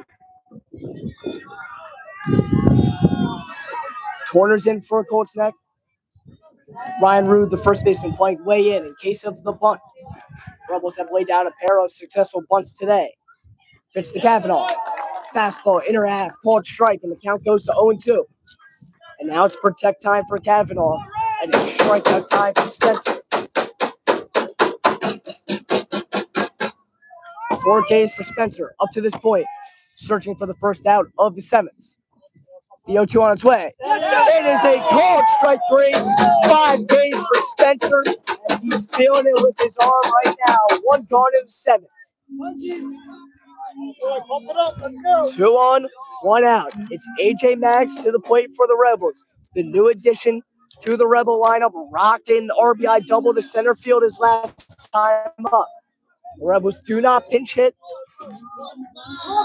Maggs is a guy who has consistently hit the ball very hard this year. It hasn't always translated to hits, but he is a clutch hitter, batting over .280 with runners in scoring position this year. First pitch to the backstop. Maggs a little check, take, and it's 0-1. Spencer giving the Rebels a heavy dose of that upper 80 fastball. The 0-1.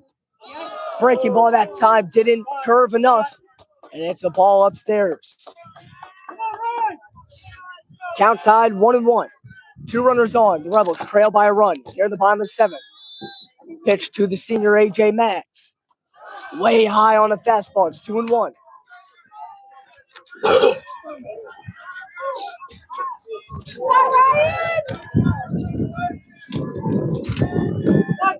Two balls, 1 strike. Maggs looking to keep up the Rebel momentum. They trail by a run. The pitch swings right through it. It's 2-2. And now it's Spencer searching for back-to-back Ks. He has 5 in his outing so far. 2 2/3 innings pitched with 5 strikeouts. 2-2 on its way. Swing and a miss. Back-to-back strikeouts for Spencer. He lets out some emotion, and there are 2 gone in the bottom of the 7th. The Rebels are down to their final out. And it's the 9-hitter Connor Acker, 1 for 3 in today's ball game. The 9-hitter, the weakest batter in the Rebel lineup, and they do not pinch hit. They have trust in Acker. Acker just a 174 average with runners in scoring position this year. This is what Colts Neck wants. 2 outs, the 9-hitter up. Acker looking to make him eat their words. First pitch way upstairs for a ball. Hey, right on him, kiddo. 1-0, a base hit can tie it. The Rebels trail by a run here in the bottom of the 7th. The 1-0. Right by the letters for a called strike. Count goes to 1-1. Spencer looking to be the horse that he has been all year. Looking to complete the save for Colts neck. 1-1. Yes. Breaking ball didn't slide enough that time. It's a ball, and the count goes to 2-1.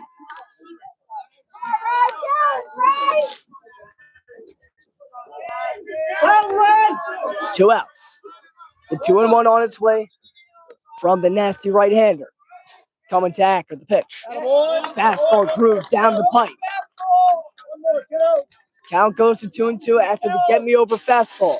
2 outs, 2 strikes. A 1-run lead for Colts Neck, looking to get the final out of the game. 2-2, the pitch. Acker stays alive on the foul ball.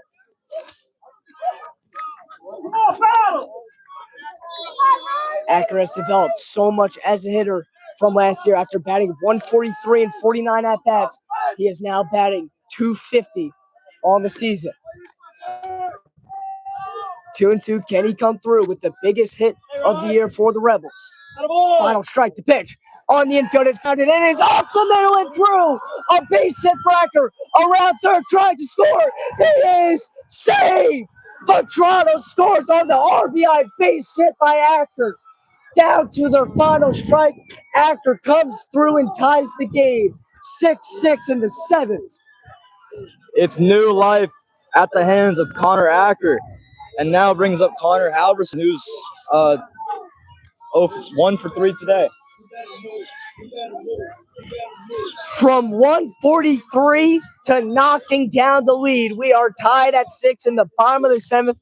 We have a mound visit and likely a pitching change. We'll be back in about 30 seconds.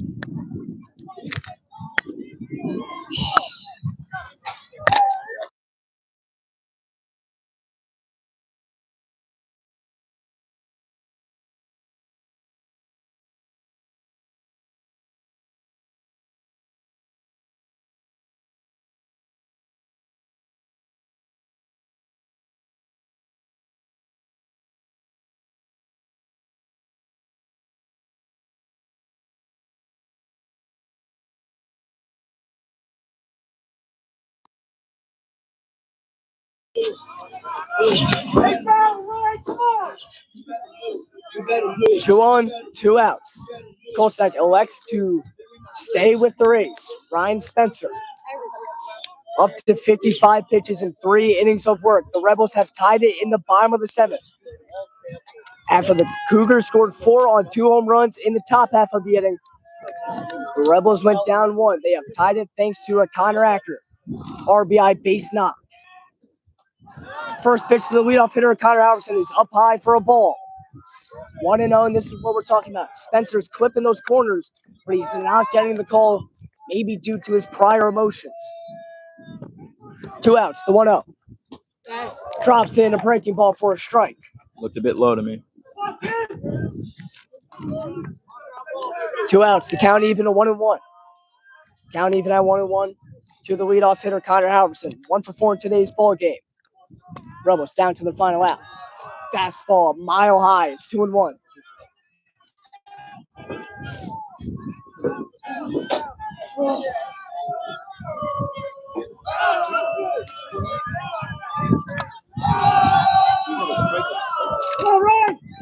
Two and one, righty on righty.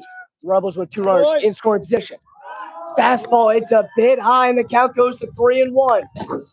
A base hit can win it for the Rebels, and you know a fastball is coming. 2 outs, 3-1. A fastball hitter, Connor Halverson, is at the dish. The pitch. Fastball down the pipe, in for a called strike. 3-2. The Rebels down to their final strike for the second time in a row, for the second batter in a row. The game is tied 6-6 here in the 3rd round of the Shore Conference Tournament. The game has been electric. Can Halverson win it for the Rebels? 3-2, runners go. Halverson pops it in the air on the infield, giving it chase under his big Natelli. He makes the catch, and it sends us to extras into the 8th inning with a tied 6-6 ball game. He's going to extras. Yeah.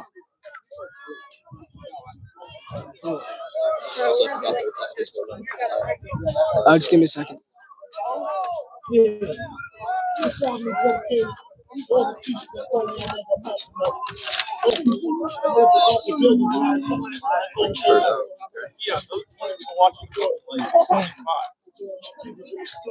Dude, I don't get it. Like, I get 2,000 views and 2 likes.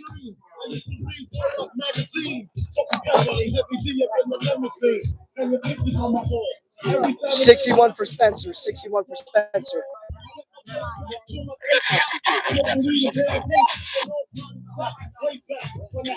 All right, we'll roll with 62. We got number 17, Curtis Lundgren, on the mound for Howell.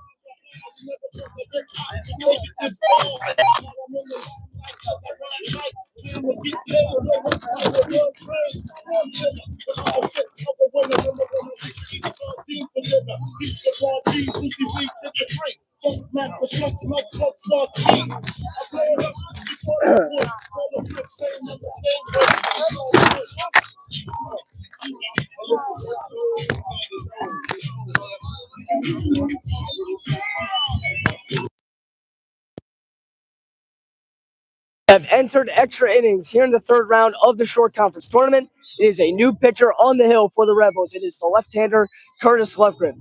Lundgren this season has appeared in 11 games, one of them being a start. The bulk of his workload has been out the bullpen, though. It's where he's most comfortable. He's pitched 19 innings to the tune of a 3.68 ERA, a 1.53 whip, a 2-2 record, 14 strikeouts to, this is the kicker, just 4 walks on the year.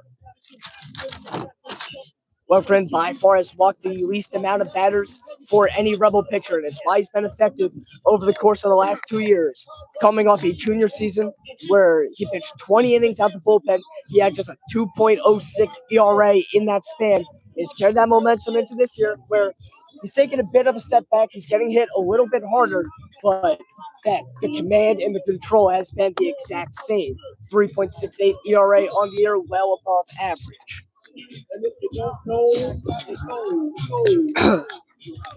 Leading it off for Colts tonight, it is the number 9 hitter, Max Clark, 0 for 2 in today's ball game behind home plate. First pitch from Kirk. On the inner half for a called strike. And you'll see the mix from Lundgren, a fastball, changeup, curveball. I think he features a slider. Don't see it very often. Drops in a curveball there, way outside for a ball. But you don't see a lot of heat out the guy, but why his command has been so good because he can just pinpoint any pitch that he wants to. 1-1, he clipped the batter. It's a hit by pitch, and it puts a runner on to begin the top half of the 8th. Come on, Daniel.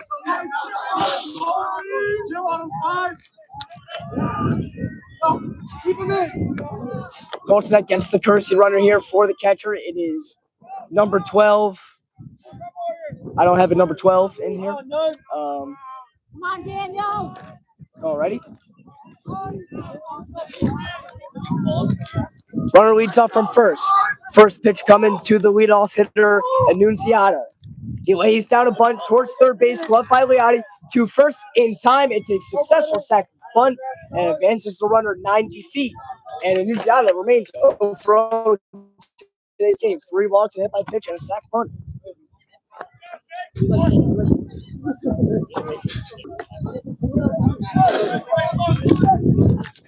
One out, Clark on second in a tied 6-6 ball game here in the top of the 8th in the third round of the short conference tournament. The winner will go on to play the winner of the 17 seed Point Pleasant Borough at the number 6 seed CBA. Up to the plate now, it's a 2-hitter, Jack Dugo. Started in today's game, he's 0 for 3 at the plate. Allowed 4 runs, just one of them earned in 4 innings of work today. First pitch from Lundgren is just a bit in tight for a ball.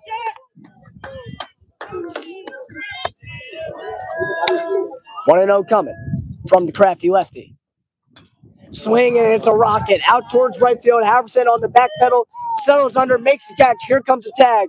Throw to third will be to the cutoff man. Kavanaugh eats him up for a second. No further advancement. It's a fly out to advance the runner 90 feet. And Kolchak now has a runner on third with 2 outs here at the top of the 8th.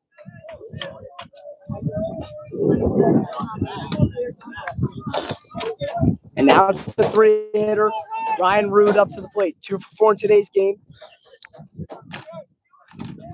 He's been killing it all year for the Cougars.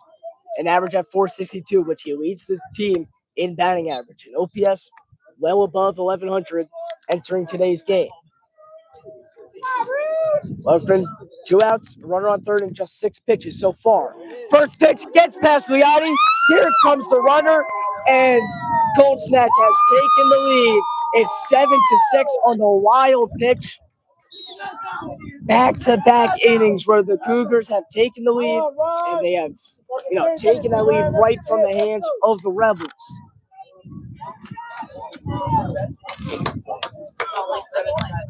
The usual stud defender, Jake Liati, behind the plate, couldn't corral the pitch. Count goes to 1-0 against Rude. Pitch from Halprin. Breaking ball hammered into center field. A line drive base knock. The wild pitch doesn't matter as it would have drove in the run anyways. Base hit for Rude, and the Cougars extend the 8th. Now it's the cleanup hitter, Ronan Keeley, to the plate. He has struggled tonight. A rare 0-for out of him as he's 0-for-3 in today's ball game.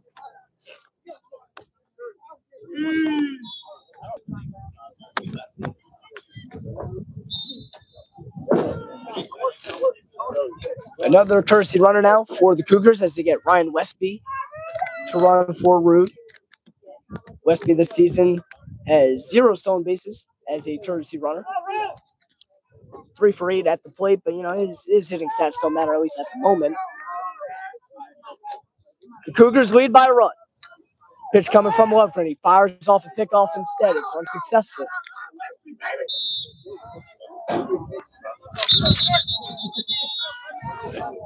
Wouldn't be surprised to see Westby going. The first pitch on the inner half for a called strike against Keeley.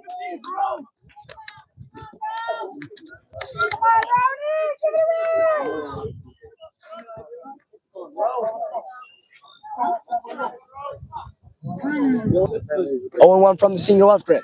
Curveball, nasty stuff for a swing and a miss. It's 0-2.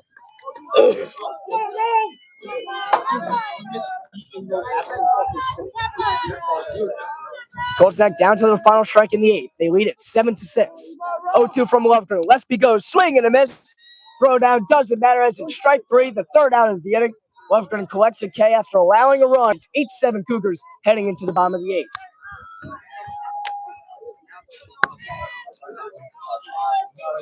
$11 for Halprin.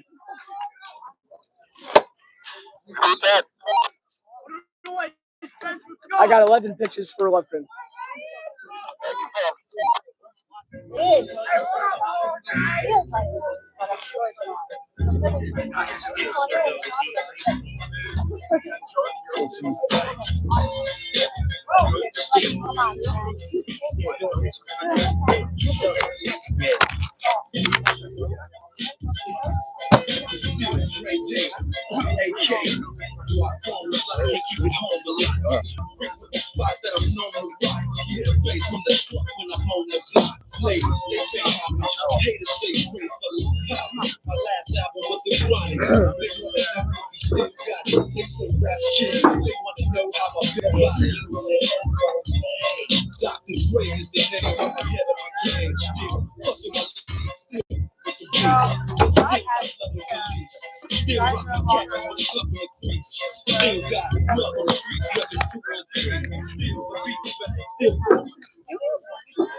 Bottom of the 8th time, the Rebels once again trail by a run in the final inning, it appears. It's 7-6, Colts Neck currently over the Howell Rebels. It's Ryan Spencer remaining on the mound. He has pitched 3 1/3 innings out the pen, and he remains on the hill looking to lock down the 1-run lead for the Cougars. Up to this point in 3 1/3 innings, he's allowed 4 hits, 2 runs, just 1 of them earned. He's been very good out the pen today. He opens up with a strike against a third baseman, Derek Liati. Liati 1 for 3 in today's game, a 311 average, entering today's game. Takes the second offering high. It's 1-1. From the line, the 1-1. Spencer drops a hook in there for a called strike. 1-2, Spencer getting the ball and throwing. He's working quick. Pitch to Leotti. Fastball way high. Put some extra life behind that one, and he sailed it to the backstop.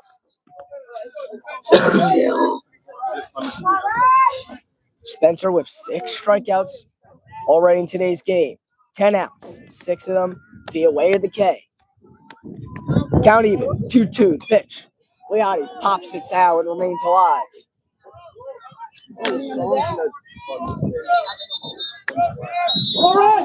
Leotti with 19 hits this year, just 2 of them extra bases. But he can kill you with those base hits. The 2-2 sends a fly ball out towards shallow right, camped under it, and making the catch is Keeling, and there's 1 away.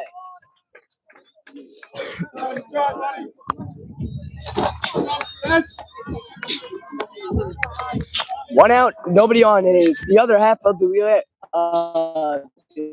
Leotti brothers. Jake Leotti at the plate, 2 for 4 in today's game.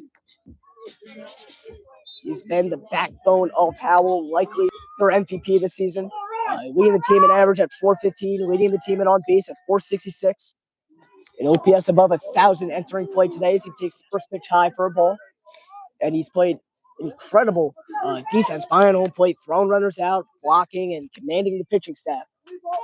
As he takes a pitch there for a called strike that appeared to be out of the zone. Pretty inconsistent call there by the umpire. 1-1 on its way. Leotti a big hack, and he fouls it off.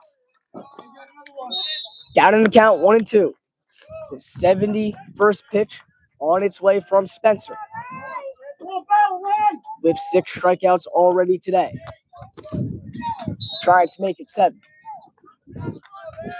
Base is empty. The Rebels trailing by a run. The 1-2. Leotti leaves it high. Count goes even.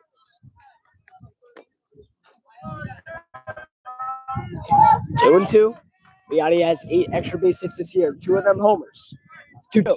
Leotti swings, knuckles one towards first base and foul. Stays alive at 2-2. Leotti definitely not prone to striking out. He's striking out just 8 times this year, the lowest amongst everyday players for the Rebels.